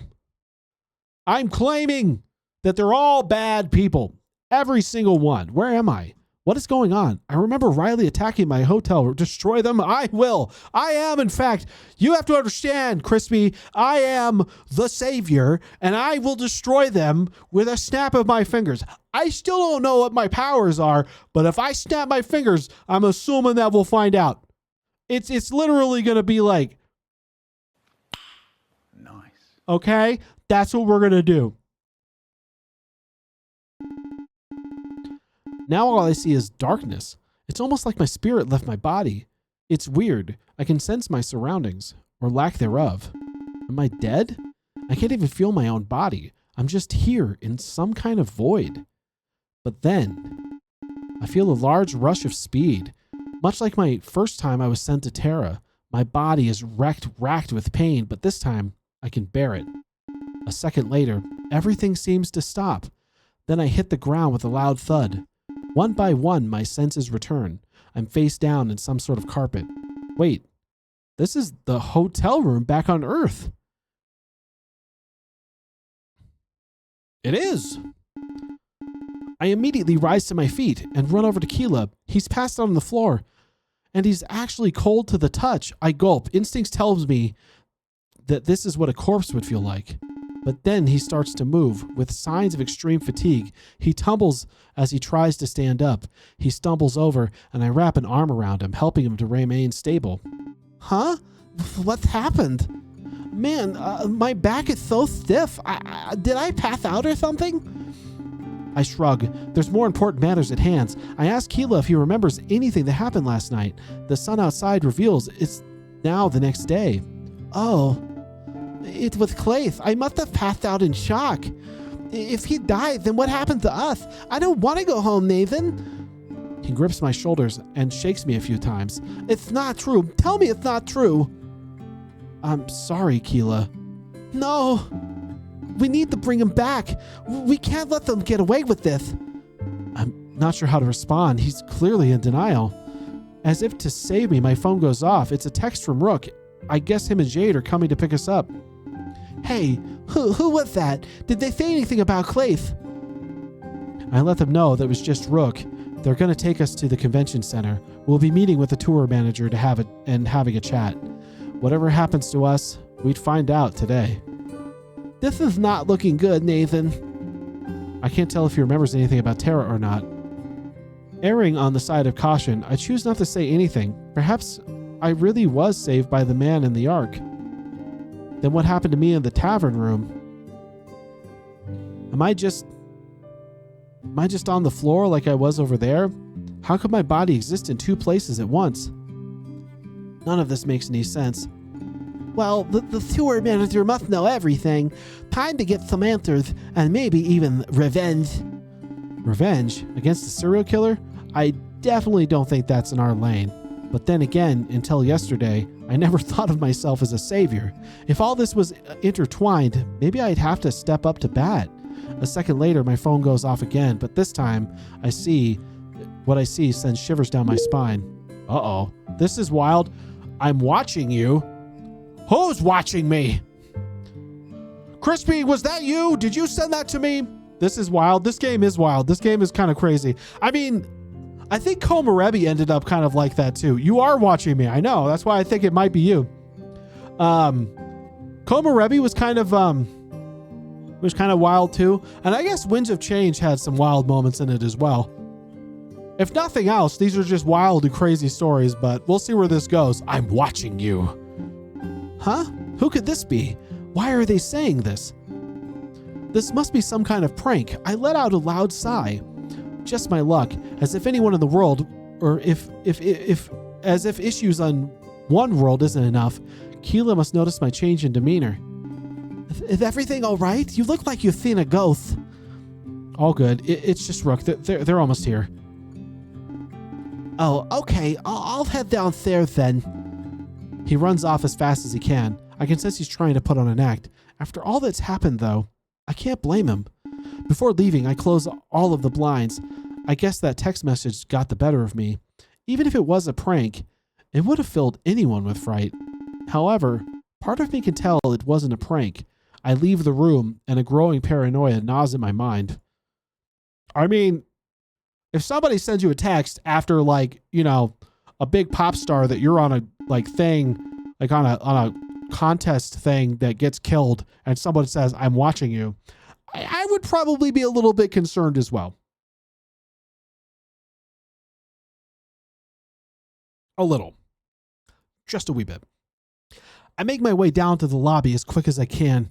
As soon as I get there, I see Keela exit the hotel. Dang, I missed him by just a few seconds. I start to follow, but almost immediately bump into somebody. I take a quick step back and apologize to them, but then I realize I know this woman. Oh, you. I just noticed that she has this cog, like this gear thing, and that's what the guy from the Ark had as well. So I wonder if she's like related to him in some way. You. Oh, my apologies. That sounded rude. I just surprised to see you here. I guess it's a small world. I nod. So, you're staying here too? For a day or two at least. Yeah, this place isn't exactly cheap. Thankfully, my company has deep pockets. Her company? I guess she owns one? After all, this hotel is pretty luxurious. The contest promised a lot of glamour. I tell her my name and ask for hers in return. Maxine, though you can call me Max. I'm here for business, but I can't say much more than that. She starts to walk away, but stops herself before she can. If we see each other again, maybe we can talk. The occupants of this hotel have a certain quality to them. It's just mean to say, I'm sure you have a story to tell, and after today, I'll have all the time in the world. She smiles, then fiddles with the necklace she's wearing. It stands out to me. Ah, it is that way. Almost like I've seen it before. Without another word, she's gone. I guess today would be pretty busy for her. It would be for me too. But I'm not opposed to making friends while I'm here. Hopefully, I'll see her again. I turn back to the exit where Keela left a moment ago. Before I can leave, however, my phone rings again. It's a text. I gulp as I slowly unlock my phone. The universe will not sway in your favor, but mine. Who's saying that? Okay, this is definitely not a joke. It's written by someone who has a knowledge of my power. I never told anyone, so the claim that they're watching me sounds true, but I have to wonder how they'd know about my power. Perhaps they know about the Ark as well. Either way, I can tell someone isn't being honest with me. They need to act like a coward and then hide behind threatening messages. I can't let this get to me. I need to push forward. You should probably tell someone about this. If there's someone sending you threatening text messages and there's been murders every night since this thing got here, I probably would mention that to somebody. I feel like that's kind of the right thing to do. Without a deep sigh, I exit the hotel. But I do so with the knowledge that someone could be watching me from any of those windows, from any street corner. Operating with this knowledge is much harder. I'm guessing that's supposed to say much harder than it seems.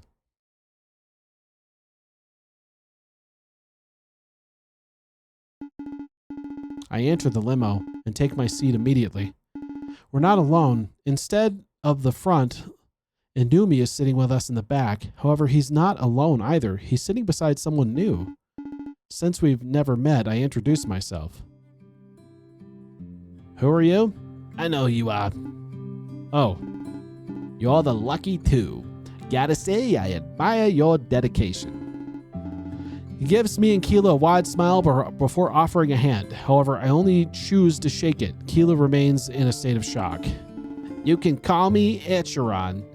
Or Acheron? I don't know. Acheron. I've been called in to protect you two. Kind of reminds me of Righty protecting PB and Fidget. I could tell you're going through a lot. Thankfully, you're about to get some answers. Oh, speaking of answers, I got a weird text message. Him too? It asked me about what 75 multiplied by 110 is. I think it's some sort of contest. A contest? Yeah, I said I needed to know the answer if I wanted to win, but I suck at math. It's probably my worst subject. That, and I think the sender is encrypted. There's no number or name, just a bunch of symbols. Huh. It's 8250. Really? Certainly. I guess his texts weren't as weird as mine. Perhaps I should tell Acheron what's going on. He should know if he's here to protect me. Thanks, Acheron. If I get any more texts, I'll come to you for answers. We should wait to hear from Sing. Has to say first. I might not be here as long as you're thinking. That's fair. What do you think Sing is going to say? Not sure, but he's the most qualified to speak. The public is waiting for an official to break the silence. He's always good at cheering me up. I definitely need it right now. I can't blame you. Losing family is never easy. I'll make sure nothing else happens, right? You can carry on the legacy of your brother. The limo comes to a slow stop. We must be at the convention center. Maybe I'll talk to the crowd then. I have all kinds of stories I can share. Inumi gets up to leave the limo, but it's stopped by Acheron. I have to make sure the coast is clear. Can't have you two rushing into danger. Got it. Acheron seems quite the gentleman. He exits the limo and makes sure that the name Acheron sounds so familiar to me. Why do I know that name? Hold on. I feel like I know that name.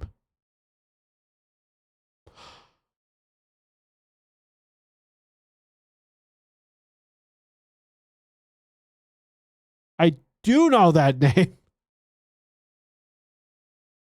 Oh, it's like somebody I've seen before. Okay. It's actually someone's character, so it must be like a friend of Clace's. I thought I knew that name.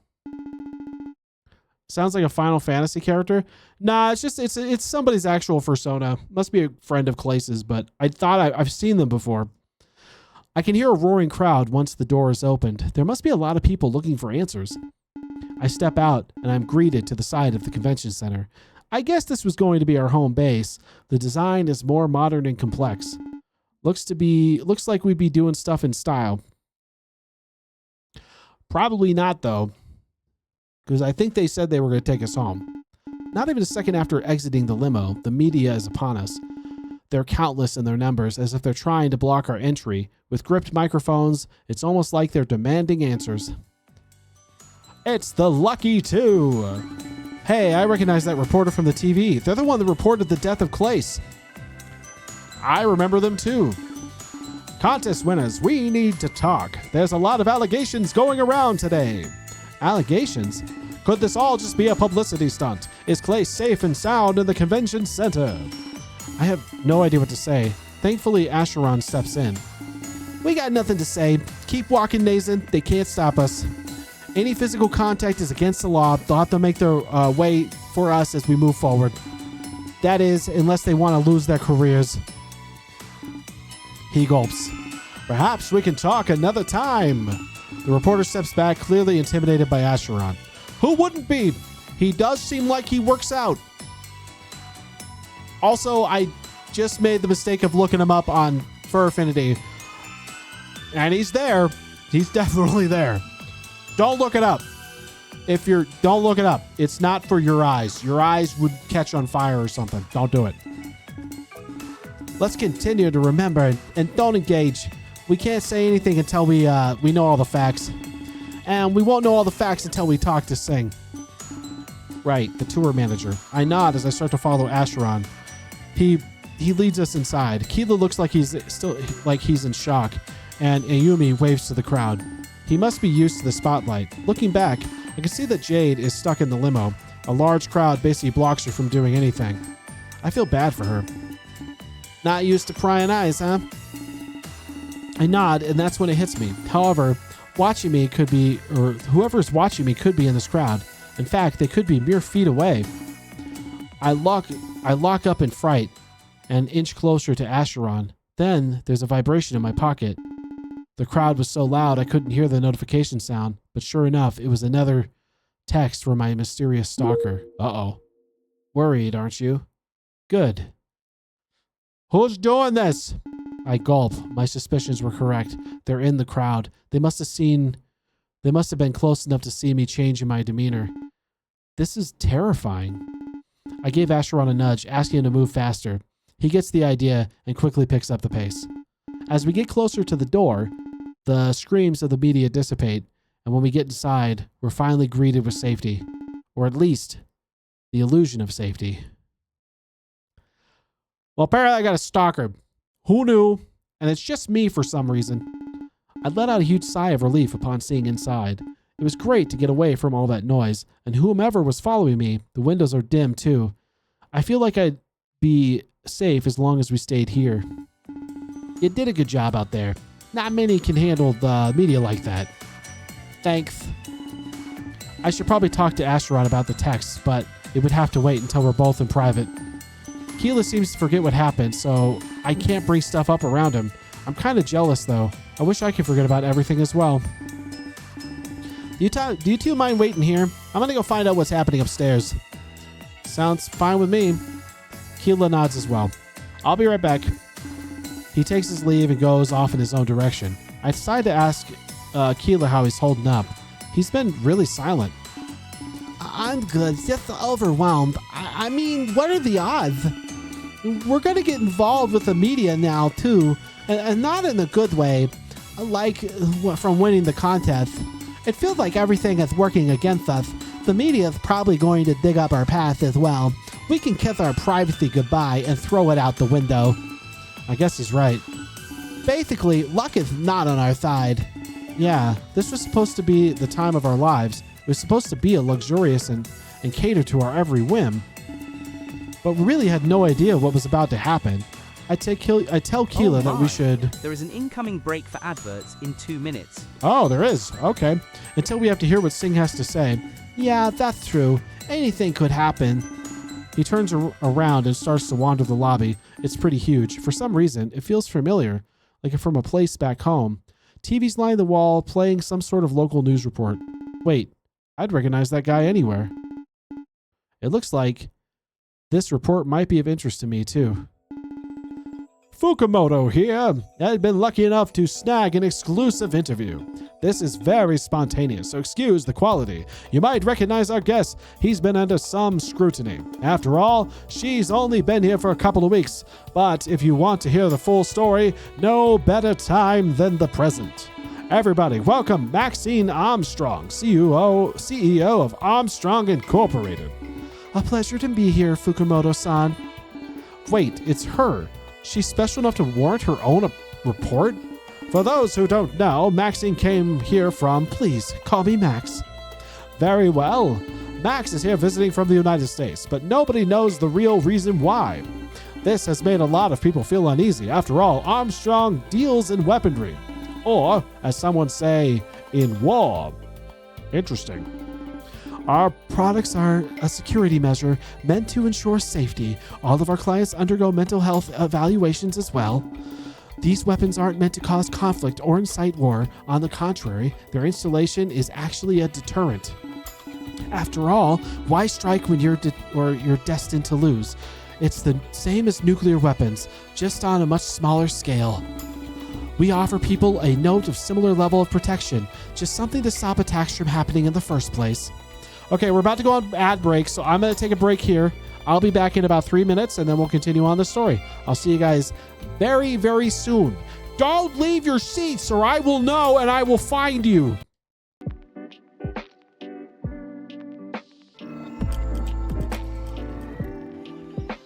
Hi, everyone. I'm going to come watch your wedding. I'm invited, by the way. I don't know if I'm invited.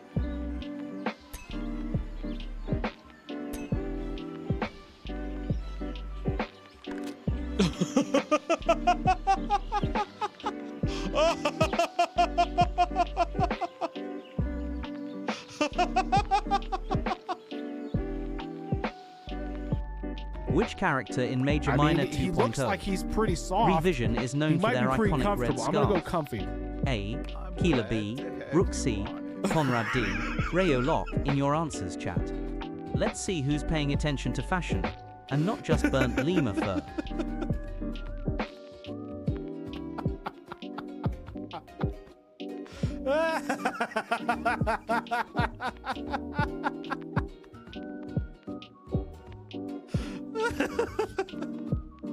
And me at the same time. How scandalous.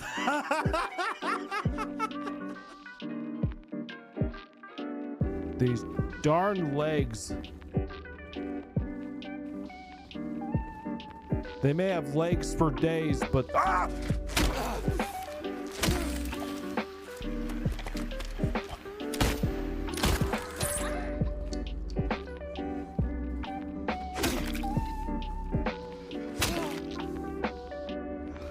mother. Oh, I'm in the milk. Can you drink this? I wouldn't. What is that? No, don't do it. No. No. No. No. No. No. No.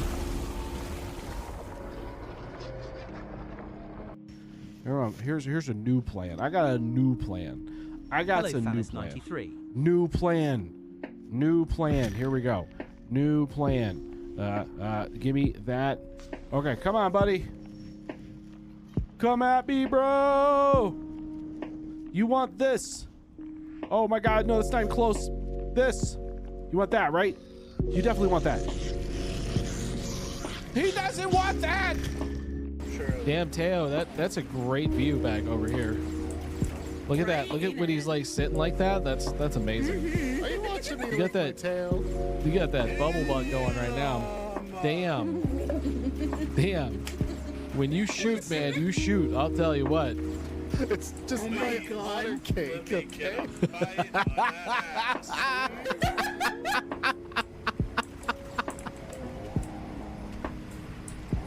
Y'all are silly. Don't go. There's this thing that happened. Can you help me, little potato? What do you need help with? I've lost my balls.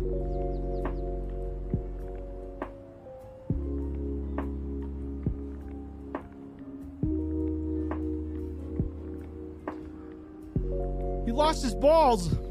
Listen, it happens. Sometimes humans do this thing to dogs. It doesn't seem fair, but it's the right thing to do. You know, especially if they get lost and things happen. You know, you just got to be careful with this. Or also, they can get aggressive. You don't, you know. Are you a child?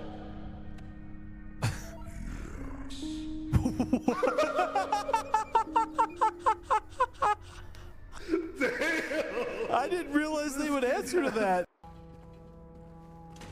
I mean, I could try it, I guess. I don't know why I wouldn't try it.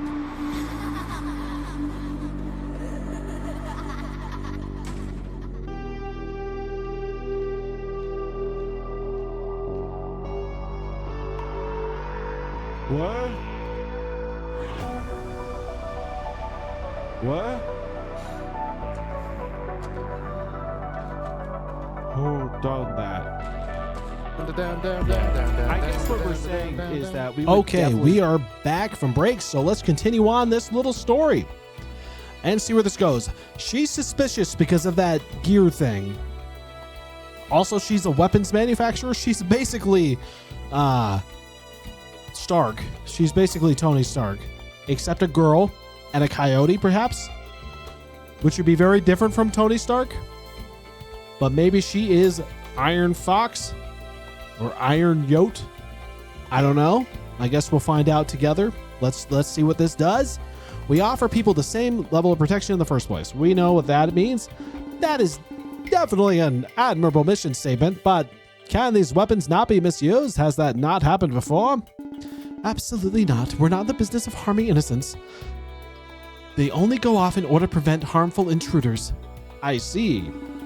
It seems like you've realized the dreams of your parents. Just a few decades ago, this would have seemed impossible. Yes, but the time changes everything. That it does.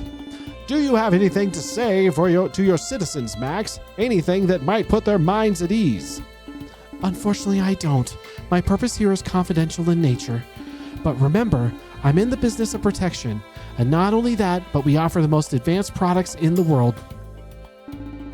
Perhaps we could even help with these recent murders. My presence here should put everyone's mind at ease. There you have it, folks. Max is here to stop the murders. That's not what I said at all. And that's all the time we have today. You can rest easy knowing that the Armstrong will keep us safe. Fukumoto signing off. I would have never thought that woman was so important. All of a sudden, I'm flattered that she stopped to chat with me. Maybe I can ask her more about that next time we meet. Since we're both at the same hotel, I'm sure I'd see her again. Well, while I'm lost in thought, I noticed Asteron approach me. I guess he figured out what was going on. Was it time to meet with Singh? Hey, thanks for staying put. Looks like Singh's press conference thing won't start for a while yet. We can head upstairs and pass the time. Sounds good to me. Asteron glances around the atrium, looking impressed. It must cost a lot to rent out a place like this. I guess Singh's pockets go pretty deep. But that makes sense. He hired me after all. He smirks like it was a little joke, but then we're on our way. We stick close to Asteron. He guides us up the stairs. I feel a lot safer with him by my side. Oh, I forgot to do Vrynn's trivia question. The trivia question was, in Major Minor is known for the iconic red scarf. I don't know if it's iconic, but I know who you're talking about. It is Rio. Rio seems to be, that's who I think it is, so I'm going to go with D.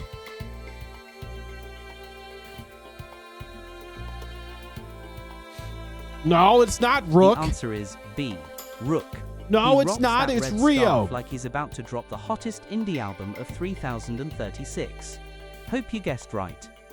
If not, maybe Neizan can lend you his extra crispy luck next time. I don't think he's got... Rook does not have a scarf. I don't know, man. Vrynn's not very good at trivia. That's all I can say. It was a lot quieter up here, which was definitely nice. I finally felt like I was away from all the chaos. Asteron presses his back against the wall and starts scanning the room. Keela leaves my side to start to do some exploring as well. Guess that leaves me to my own devices. I see some familiar faces, but an equal amount of new ones. Rook is still using his tablet, and Unami is pacing around the room. Looks like everybody important to Clace was here. A lot of them look familiar, even though I've never met them before. I must have seen them on TV or in videos online. Rook looks up from his tablet and walks towards me. Hey, see, he doesn't have... That's Rook. There's no scarf. There's no scarf. Rook does not have a scarf. It's Rio. Whatever. Hey, Nathan. Nice to see you up here. Asteron, too. It's a shame that the last guy ran off. Ran off? What is that? What does he mean by that? Anyway, no beating around the bush. I'm guessing you know what happened last night. I nod. He says it such an emotionless way, too. I guess his connection with Clace was minimal at best. Saw it on TV, I guess. That Fukumoto guy jumps on every scoop. Just do your best not to engage him. He'll find a way to twist you every word. That's true. I did see him interview Maxine. He even hinted that Clace's death could have been a publicity stunt. We all saw the body bag. There's no way he could believe that. Anyway, Sings is preparing to hold a conference. Guess we have some time to waste. Maybe you should get to know the crew. That's probably why you wanted to win. After all, he tilts his head behind him, and I notice someone approaching us. It's a fox with a guitar strapped to his back. I guess Rocker is a fine place to start. He's definitely a knowledgeable individual. Wait, a compliment from Rook? Wow, must be my birthday. Don't flatter yourself. No need. You're doing a fine job yourself. Huh. He bows to Rook, a gesture of respect, then does the same to me, wearing a wide smile. Sorry, I'm not one for shaking hands, but with respect, it's a pleasure to meet you. Call me Rocker. I give him a bow in return, trying to return the gesture. Watch out, that bow is a little too low. Something like that is usually reserved for apologies, and to make sure you keep your back straight, it's more genuine. Thanks for, oh, I gotta flirt. I have to do it. That's the rule. That's the rule of the game. If a flirt option's here, I gotta do it. So, wow, such a gentleman. Someone's gotta do it, right? Manners seem to be lacking these days. And that's where I take my leave. If I let him continue, he'll ramble for hours. I did. I have to. It's the rules. Rook gives Rocker a low and crooked bow, almost like he's mocking the entire lesson we were just given. I'm surprised he didn't scare you away, Nathan. He can be really rude, even if it's unintentional. He thinks he's funny, but it's just offensive. I guess he gets the job done, though. Pulls in goods numbers. I don't want to be rude, so I try to bow like Rocker instructed. Wow, you catch on fast. I think we'll get along just fine. Looks like you have some time to waste before the speech, too. If you want to hang out, well, you know what I look like. You'll probably find me in the corner hanging out with Shock. They say we're inseparable. I like to prove them right. He smiles and takes his leave. Wait, Shock? Shock and Rocker, they were the guitarists for Clace. They were legends in the industry. Suddenly, I'm starstruck. I'd love to spend time hanging out with the two of them, but with everything going on, I should probably talk to Acheron. With the conference starting soon, I definitely won't have time to talk to everybody. Who should I spend time with? Oh God. Oh God. I have to make choices. I feel like Acheron might be a good choice, but I want to spend time with Shock and Rocker, you know?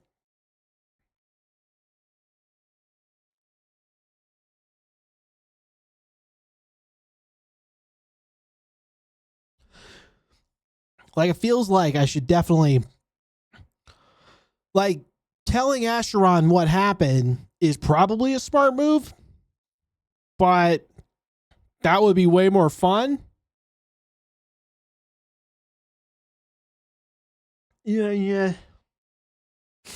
I'm going to go hang out with these two. Now, Shock is kind of a jerk from what we found out earlier, though. Rocker seems kind of cool.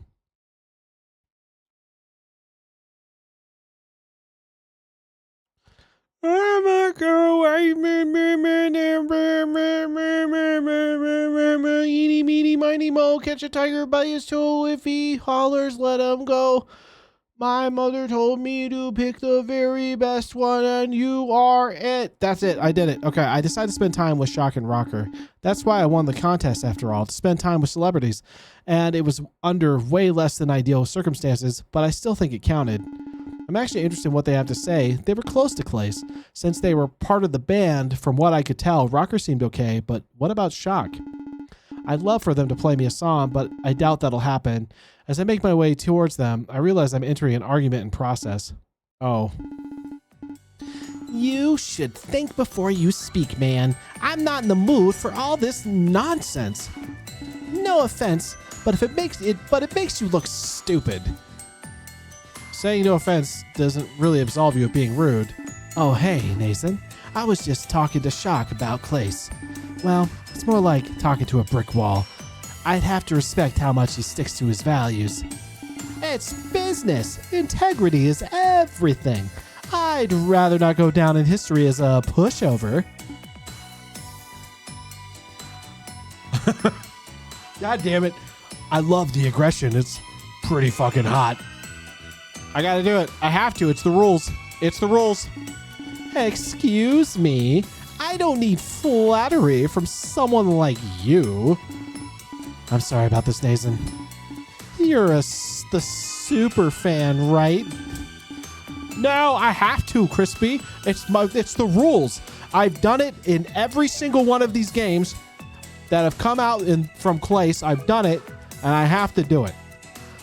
They aren't the super fan, Shock. They're our honored guests.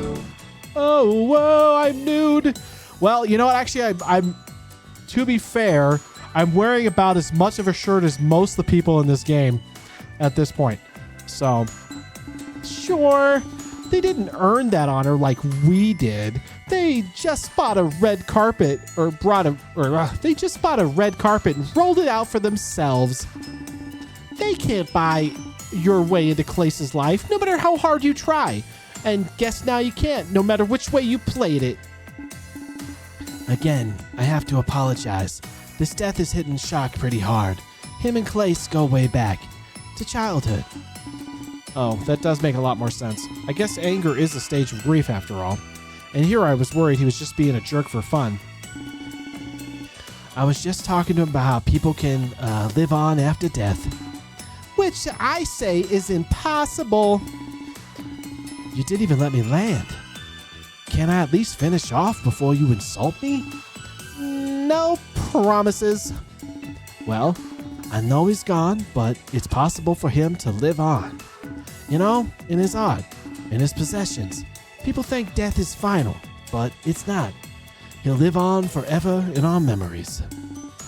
That's so childish and untrue. No one will know him like I did. Funny thing to say. While you chug those energy drinks, sales of those will likely explode in a show of support. His music too. People are having vigils on the news. It's almost like his music is reaching more people than ever. So it's childish to think he's gone. It's up to us to carry on his legacy. Denial. He's gone. Plain and simple. No amount of hollow tribute is gonna bring him back. If you think memories will suffice, then you'll never knew him at all. I'll never hear his voice again. I'll never make new memories. That's all loss I'm dealing with. Everyone else is being so commercial about it, especially Singe, with his plans to move forward. I don't mean to strike a nerve. I was just trying to help out. Some artists live on for centuries after they pass. No one's gone if we can remember them. At least that's what I'd like to believe. But that's with all the things people can buy. The label will milk this for profit and spit on his legacy. Are you okay with this, Nathan? After all, you participated in the contest to meet him. You cared more about what was behind the music and the sensation. Don't put me on the spot like this. Wow, putting me on the spot right after you meet me. They both have points in their favor, but it's not so black and white. As much as I think about it, one side of the argument prevails over the other. Ah, shit. I like you better. Well, okay, so here's my thing. I think that Rocker is right in that, like, you can remember him by remembering his legacy and honoring that legacy. But I do also think that Shock is right. You know what I mean? Because Shock is basically more upset that they're using this for financial gain. And I think Shock is right by that. But I do think that Rocker is more correct. So I'm going to go with Rocker. That's what I thought. Sentiment is key.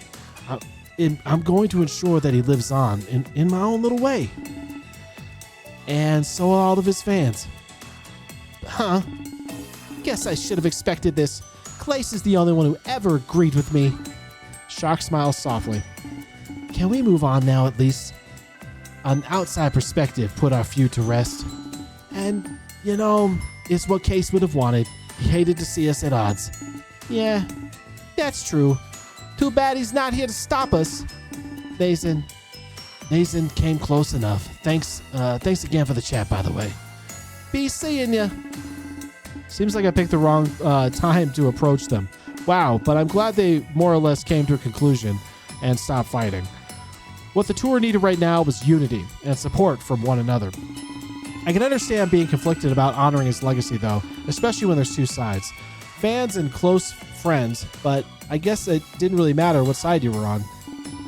As long as you kept him alive in your own little way, they get back to their casual conversation, which doesn't involve me. This seems like a perfect time to take my leave and await the conference. I walk back to the center of the room and look around once more.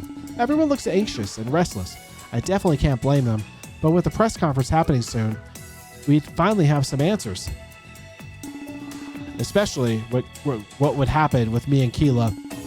The large double doors at the end of the hall burst open. Someone walks out and exchanges glances with everybody. This must be Singh. The entrance to the conference room. Thank you for coming all here today. Your support during this time means a lot to me. He bows to us, much like Rocker. In a few more minutes, we will open the doors to the press. Since you're all special, feel free to enter right now. I'd like for all of us to appear on stage. We must be united during this crisis. After all, we'll endure the tragedy. We need to show our strength and that we have to pierce through grief. Everyone exchanges glances and nods. With that said, please come to take your seats. We will begin as soon as the room fills up. With another bow, he enters the conference room. A moment later, we all start to follow him inside. There's an aura of uncertainty in the air. We had no idea what the conference had in store for all of us. Well, it wasn't just us. The entire world would be watching. All in the name of truth and answers.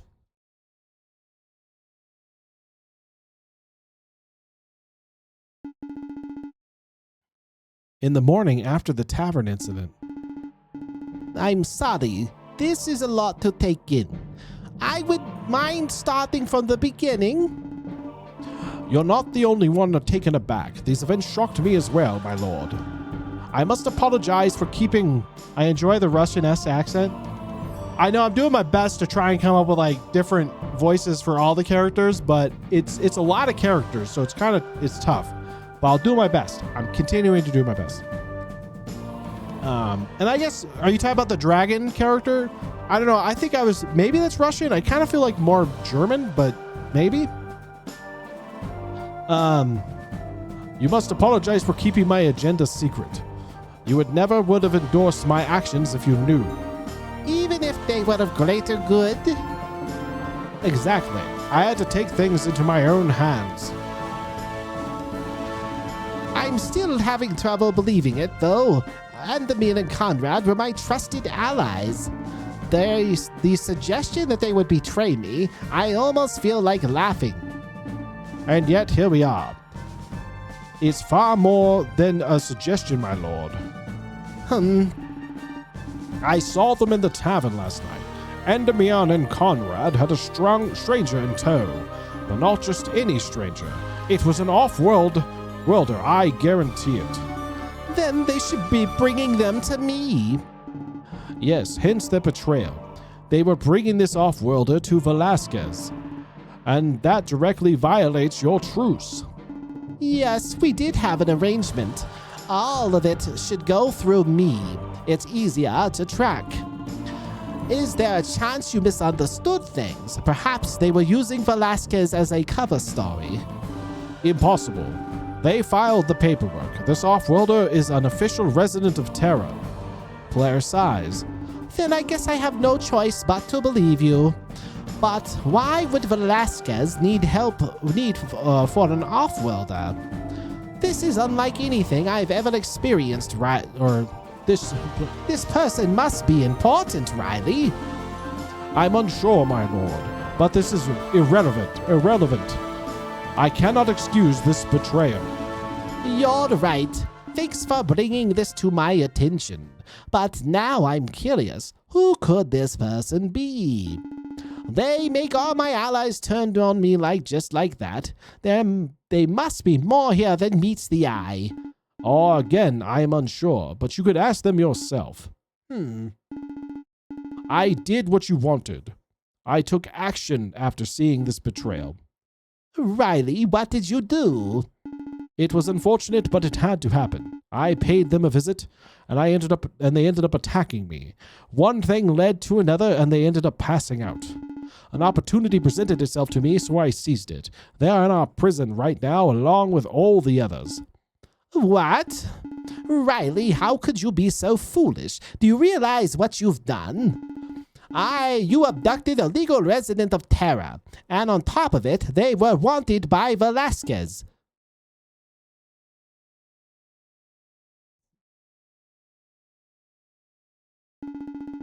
We will be under far more scrutiny now. Our entire operation is in jeopardy. My lord, you keep coming to me with these revelations, but now we'll have 2 assassins after us under the guise of a royal mission, too. Forgive me. It was a lapse of judgment. I can't believe you do this, Riley. You're lucky I trust you, because it's almost like you wanted me to get caught. He does. He does. Wait, hold on. Don't leave. He does.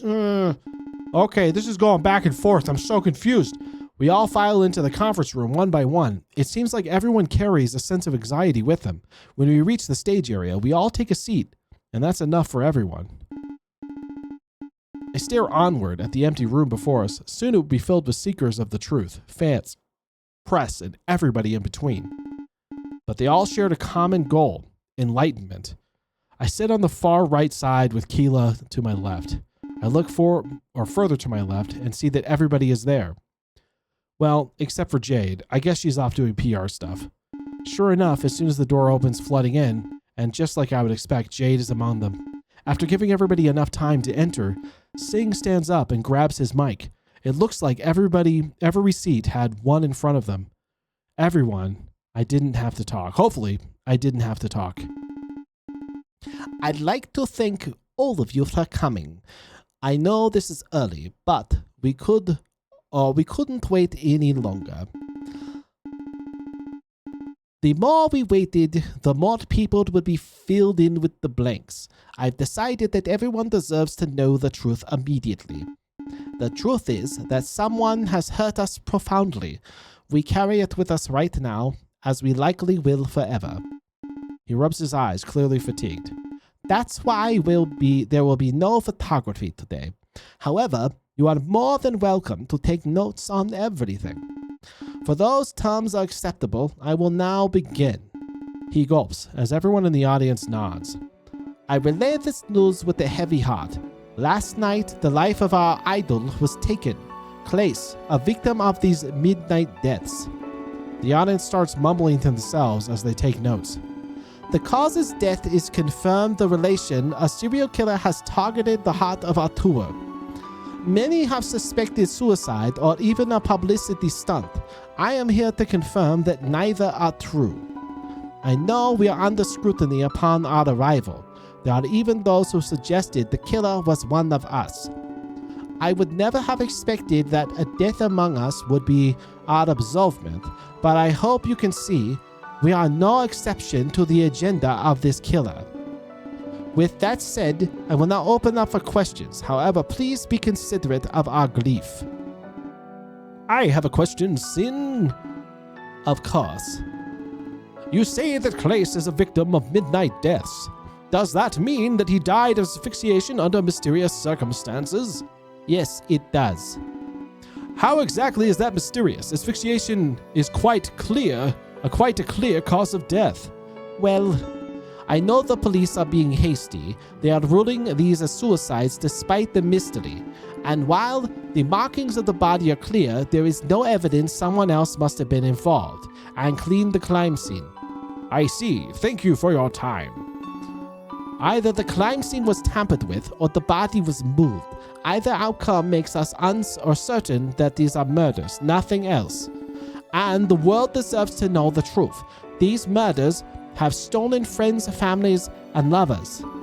We must know who is responsible. I assure you, before our tour departs, we will figure this out. Whoever has done this will be held accountable. Quite simply, they have messed with the wrong people. He smirks, almost as proud as what he's saying. Since I mentioned Arturo, I'm sure you're curious what we've decided to continue. Despite this tragedy, The audience is clearly surprised at hearing this. I am as well. We will do what Clace would have wanted. That's why Daz will take his place and headline the tour.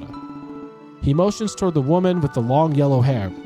She has graciously agreed to take this burden. I cannot thank her enough since this is a monumental undertaking.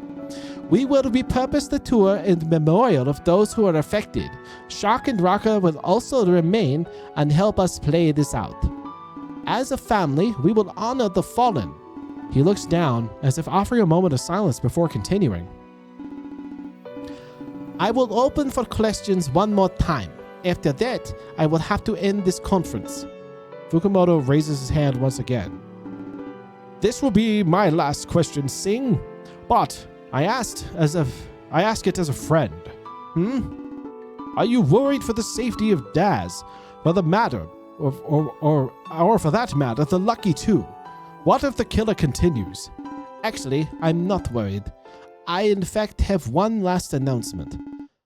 I have permission to reveal this information, so please don't think I'm leaking any intel. Fukumoto nods and takes his seat. I'm sorry for withholding information this long. Not even those involved at the tour know about it. I see Acheron shift uncomfortably in his seat. He must be a little annoyed that he didn't know everything. I will be keeping all key personnel in this building. They will not be allowed to leave, but it is for their safety. And this reason involves Armstrong Incorporated. Wait, we can't leave? I know Maxine's arrival in Tokyo has piqued your curiosity, but today I will tell you the truth about everything. When she came here, she gave me an offer. She wanted to give protection to me and my organization. Actually, that was the sole reason she flew here. She offered us the best of her services, and I decided to accept. Her weapons line the hall of this building. However, they are being used as a deterrent. If anybody were to strike, we have the means to defend ourselves. So if the Midnight Killer attacks, we will be able to take them out and reveal their identity to the world. The audience seems shocked for good reasons. Even those seated on the stage are confused about what's going on. We couldn't protect Clace, but we will protect everyone else. Truth be told, I took my eyes off of him that night. It fills me with shame, and I take responsibility for his death. I felt guilty for keeping him on a tight leash, and loosening it led to his death. I should have stuck to my gut feeling. That is why we will stay inside, protected by Armstrong. For all of our sakes, I cannot make the same mistake again. Apologies for getting a bit off track there. It was all in the name of answering your question. Further harm will be quite impossible to inflict. I will trust both the guard I hired and Armstrong Incorporated. As soon as Singh says Armstrong, Acheron jumps out of his seat. He's fuming, and it seems like he cannot contain his anger. Singh! Are you stupid? What? What? Singh is clearly surprised at this interjection. Acheron, explain yourself at once. Think about what you're saying. You want to keep everybody safe with weapons. You've put targets on all of us. The weapons could be easily hacked. Acheron, these aren't foolproof as you think. You brought me here to protect you, and then did this? Think for a moment, Singh. This building is full of people important to Clace. If the killer is as smart as they seem, they can take control of... Silence! You're not listening to me. He lunges forward and pushes Singh against the wall. Throughout the whole ordeal, Singh remains calm and collected. Do you want to know what's really going on here? Huh? I saw your psych evaluation as a seething hatred for Maxine Armstrong. That's what this is about, isn't it? Watch yourself, Singh. That's your job, Acheron. You're only compromising on integrity by doing this. Compromising, you say? You're the one compromising everything. You should have told the whole world how to kill us all. Hack some weapons, set them off. We all need to get out of here immediately. Think about this, Acheron. Those weapons cannot go off without codes. Only myself and Maxine knows them. And I will only use them if we are all in grave danger. You're foolish if you think I didn't put any thought into this. Ugh.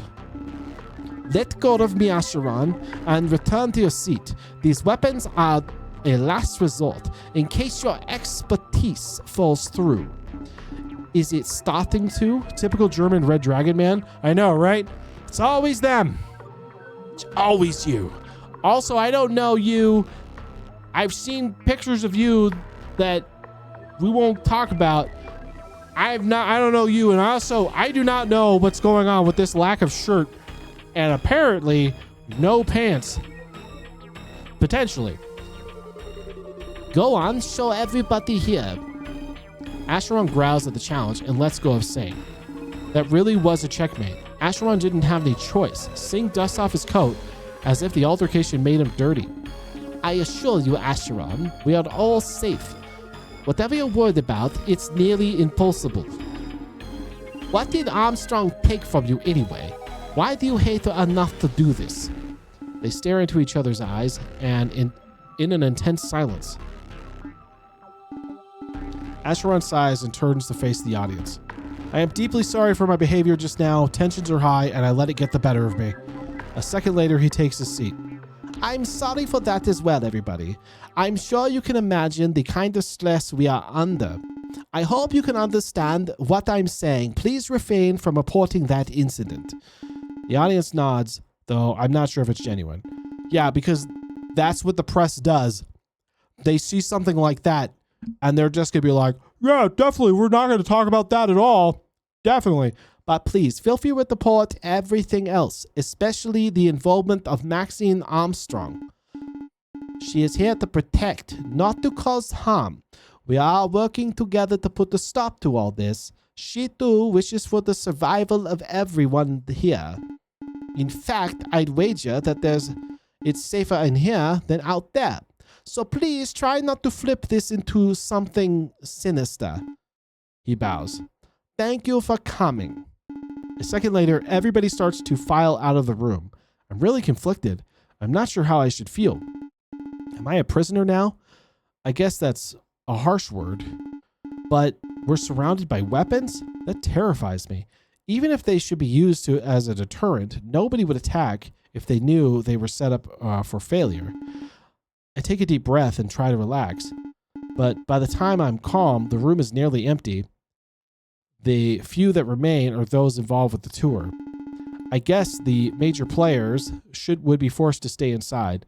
Hopefully the press spins this in a good fashion once they get back to write their reports. I'm sure they will. After a few moments pass, Singh turns to face me. This is the first time he's addressed me directly. Well, he's addressing Keela as well, I guess, but it seems like he's lost in thought once more. Well, that was an eventful conference. Never a shortage of quality entertainment around here. He smiles, seeming a lot more calm. I'm sorry we had to meet under these circumstances. That's all I can really say. You're the leader then? The one in charge of all this? I guess you could say that. It's a team effort at the end of the day. That's why I have people like Rook and Jade. And then I have to ask, why lock us up? Do you really think that's a good idea? I thought it was at first, but now I feel like it's not that simple, especially with Asheron walking around. Are you gonna get rid of him? No, of course not. He comes with universal acclaim. I couldn't think of a better candidate. So it really doesn't matter if we disagree on things. He'll get the job done, regardless of our differences. But I'd love to talk to you in private. Would you mind stopping by my office? Less prying ears, the better. I'm sure you have lots of questions after all. Yeah, like Keela, not here, but I'll happily answer them in my office. Just look up room 2A. It's back out there. With a nod, we both nod, happy at the promise of answers. I feel like he'd be able to put our concerns to rest. He gives me a smile and bow before leaving the room. Okay. Well, I guess I know where we're going. I still have some stuff to think about, though. Want to meet at 2A whenever you're ready? Sure thing, Keela. He exits the room, following Singh. Everyone else must have left a while we were talking. The once booming conference room is now completely empty. I wonder what's bothering Keela so much. He hasn't acted the same since we woke up this morning. Even when it comes to him, I feel like I'm missing a lot of information. I shake my head and step down from the stage. When I take that final step, I see someone at the entrance. A familiar face. I give them a wave and welcome them over. Oh, I hope he didn't see me. She gulps, approaching me. Hey, Neizan. Her shoulders slouch and her posture is poor. It's almost like she had an odd combination of scared and sad. This must have to do with Rook. What brings you here, Claire? Well, I heard about what happened, and as soon as I saw it on TV, I rushed over here. That explains why she's still holding her stuff. I wasn't here for the press conference, though. It was Rook. I wanted to see how he was holding up. Wow, I sound like such a bad person. Someone died, and I'm not even offering sympathy. Hey, have some respect for the dead, Claire, you bitch! What is wrong with you? No, you're not a bad person, trust me. Thanks, Neizan. That means a lot. Hate to make you comfort me once again, though. Sorry for putting you on the spot, too. There's just a lot running through my mind right now. Sometimes another person can really help you out. I wish Rook was like that. He's always so independent. But independence comes at a cost of bonds and even love. We're meant to reply to one another during these times of strife. True. But not so much that it becomes a burden. There's nothing wrong with handling your emotions by yourself. Those are both bad answers.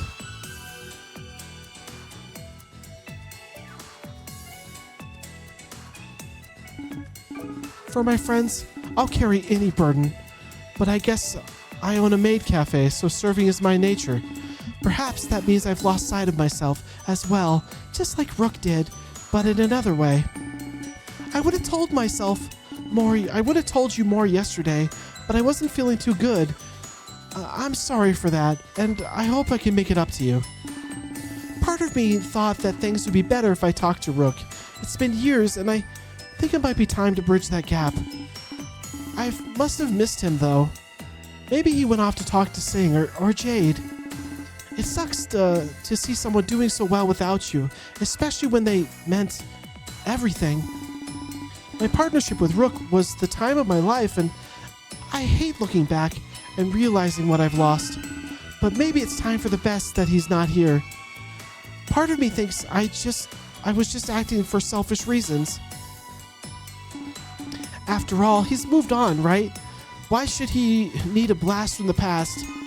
If he wanted to see me, he would have come to see me at the cafe. Maybe I'm just being foolish. What do you think? Do you think I could fix a broken bridge? Or should I just move on with my life, too? I'm so conflicted here.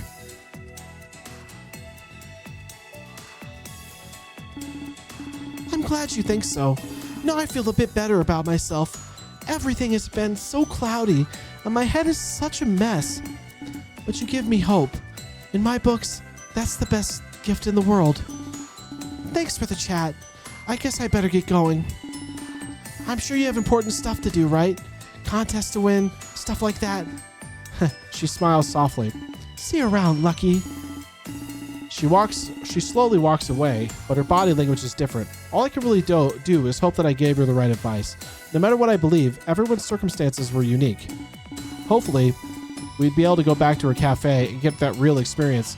I know that's something Keela would definitely appreciate too. A lot has happened in the last couple of hours.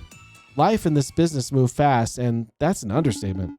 I hope I can keep up with it all. Looks like my next step was Sing's office. I guess whatever happened to me and Keela was going to remain low-key. Part of me hopes that we can stay and go on with the Daz tour instead.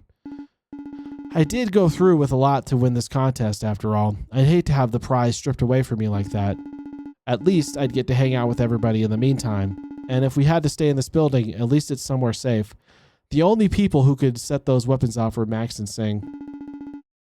Both were in the business of our protection, so it made me feel at ease. However, that ease is extremely short-lived, as the notification sound on my phone echoes through the empty hall. As I started to read the text, I realized that nothing will be the same. One of your friends will die today. It will be your fault. You are not the only one blessed from the powers from the Ark. Uh-oh. Holy shit. Things will be more fun from now on. Good luck. What the fuck?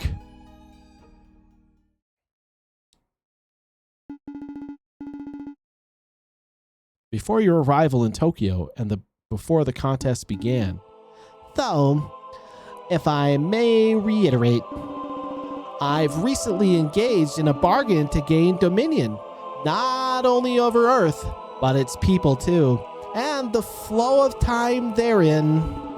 I'm wrong to assume that you like this power. I mean, in your line of work, it would be essential. Yeah. But all of that contained in this. Such a fragile-looking necklace. Fragile? The gears of fate are nothing but. They spin in spite of defiance. I knew these two had to be intertwined in some way. So, I can control time. In a way, that has happened. What has happened cannot be changed, but you can stop it and slow it down. Like a river. It can flow or be still. That gear will let you treat time as such. Let's say I believe you, and to be honest, I'm inclined to. I mean, now look where I'm standing.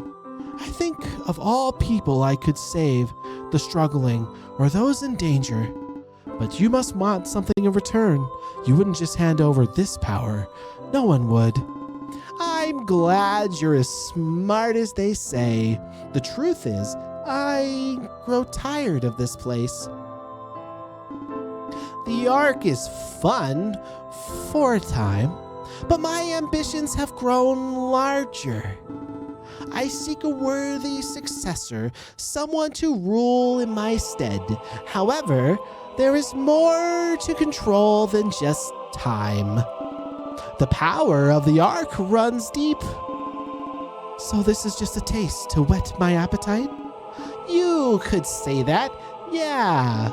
The dweller of the Ark is essentially immortal. It holds power over life and death. Power over life and death? You mean I could bring back the dead? Or kill whoever I desire. Something I find myself doing more and more. But you said you couldn't turn back time. Bringing back the dead is undoing the past. It's hard to put into words, but time and life are different entities. If you become my successor, you'll understand right away. If. So there's a chance I might not be. And here I thought you were making me an offer. Not so easily. It's a bit of a gamble. There are a few contestants, actually. Along with a goal and an objective. I can't just give the Ark away. That is, not until I find the most worthy ruler. It is your goal to prove that worth, and there will be others who oppose you. Very well. Let's talk terms. Rio lets out a sinister smirk. My terms are simple. Pay very close attention. Interesting. So he's playing a lot of different things right now. Back in the present. Back in the present? How are you holding up? Thirsty? Hungry? Neither. Just lonely. With me right beside you, I think I might be offended. Oh, I didn't mean it like that. You're good company, Kaylin. I'm just missing a lot of people. That, and it's wet and dark. Wet is good. Humidity helps. You don't want to dry out in a cell. Trust me, it's an awful experience. And now, and I know you say you're not hungry, but you gotta eat. I've seen you discard what they gave us. You can't starve yourself. Here, you can have some of my bread. Not a chance, that's yours. Not really. I don't need much food to survive. At least I've learned to live on less than normal. You need to eat, Kabu. I can tell this is an abnormal situation for you. It seems the opposite for you, Kayleen. You spend a lot of time in prison? More than I'd like to admit, but being in prison isn't all that bad. Excuse me? It can be fun, finding a way to break out, and we're still alive, so that means one thing. They want us alive. If they didn't, we'd be dead by now. Only you could find that reassuring. I can't say I share the same sentiment. Blair would never keep someone alive unless they were important. So for now, just think of this as a free food and shelter. With a side of torture, you mean? Your optimism could inspire generations. It's just who I am. And every time I take me out of torture, or take me out for torture, I can map out more and more of the estate. I'll have it all down soon. That's when we plan to escape. Torture is nothing to me. I've been through a lot worse, so don't worry about getting taken. I'll volunteer in your place. I have letters to send out anyway, trust me. I've got this all under control. But I know this estate like the back of my hand. I can't let you suffer to gain knowledge I already have. Of course you can. That's what friends are for. Friends? Yeah, let me help you out, Kabu. That's why I gave you my bread and keep you safe. I don't know how to repay you for this. Well, you could tell me about yourself. If we're friends, I should get to know you. I suppose that's a fair exchange. Always thinking of things as a trade. Blair has rubbed off on you, hasn't he? I suppose so. Would you tell me about yourself in return? I'd rather not. The bread and care will have to suffice. Oh. But please, tell me. I wouldn't have asked unless I really cared. Caitlin smiles softly. Well, it's like they said at the rally. I don't remember much, but I'm not from Terra. The first thing I remember is Blair's face. Must not be a pleasant first memory. That's where you're wrong. I look back on that memory very fondly. If it weren't for Blair, I'd be dead. Back then, he was different. He treated me as if I was born in this world, like I was his son, his own flesh and blood. But everything changed so fast. Politics turned him into a different man. He did whatever he could in the pursuit of power.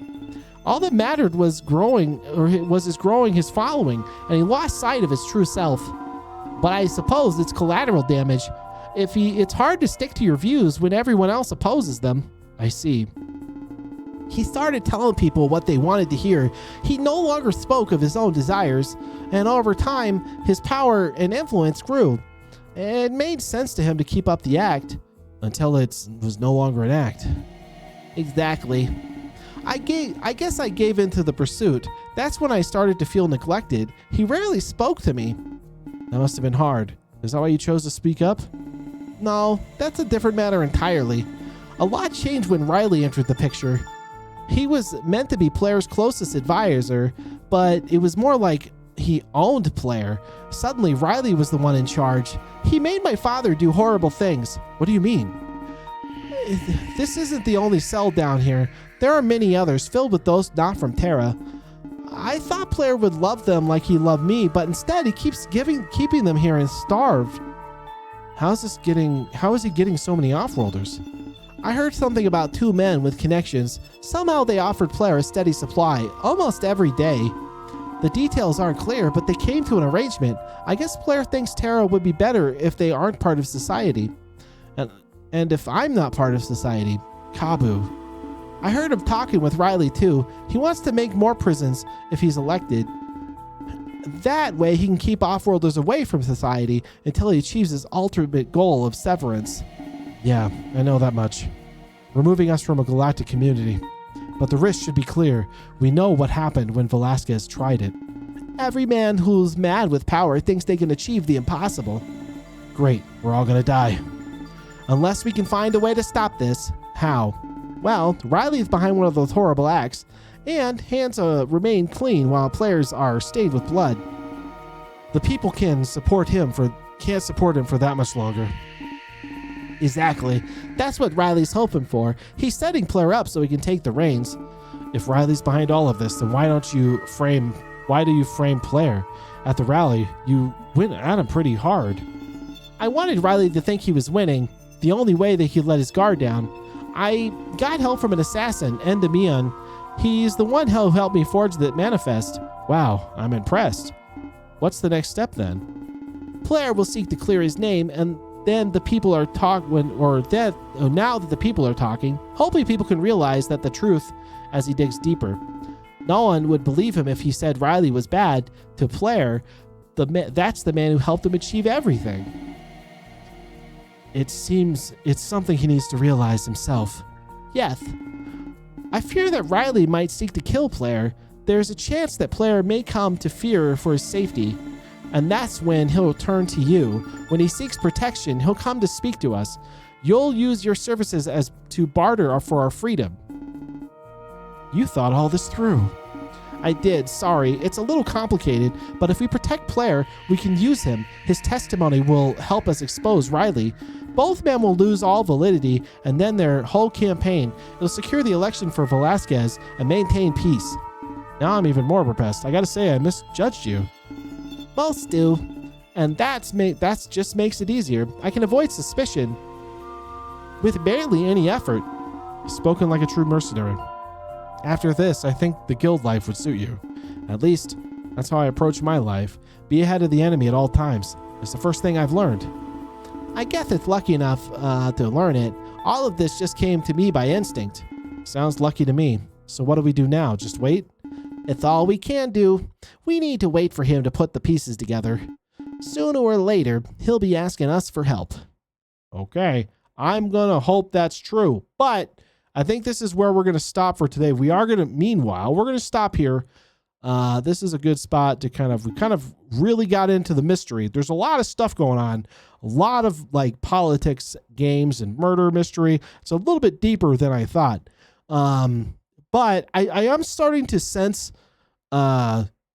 like the connection with Komarebi a little bit. I need to like refresh myself of that game so that I can like remember like all of the connections, because I'm fairly certain these two games are connected in some way. I'm fairly certain that's true. But in the meantime, I think this is where we're going to call it for today.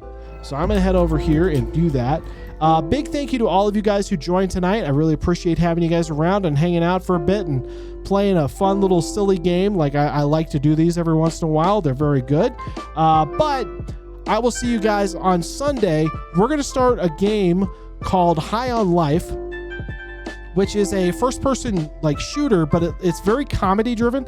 It's actually made by the people who are responsible for Rick and Morty, so I'm very excited about it, and it looks like a lot of fun. So it should be a very, very, very different style to this, but I can't wait to get it started and join me for that on Sunday. Until then, hope you guys have a good night. I will send you guys out to say hello to somebody here. Let's take a look and see what we got. Let me go back to Twitch and see what we're about to do. I'm going to snooze that real quick.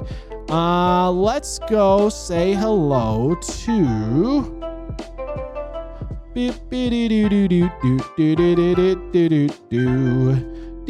Let's go say... Let's do this. I'm going to go say hello to Lucas Yoshino. They are currently playing a game called Ayuden Chronicles. So let's go say hello to them, give them some love, and I will see you guys next time. Bye-bye.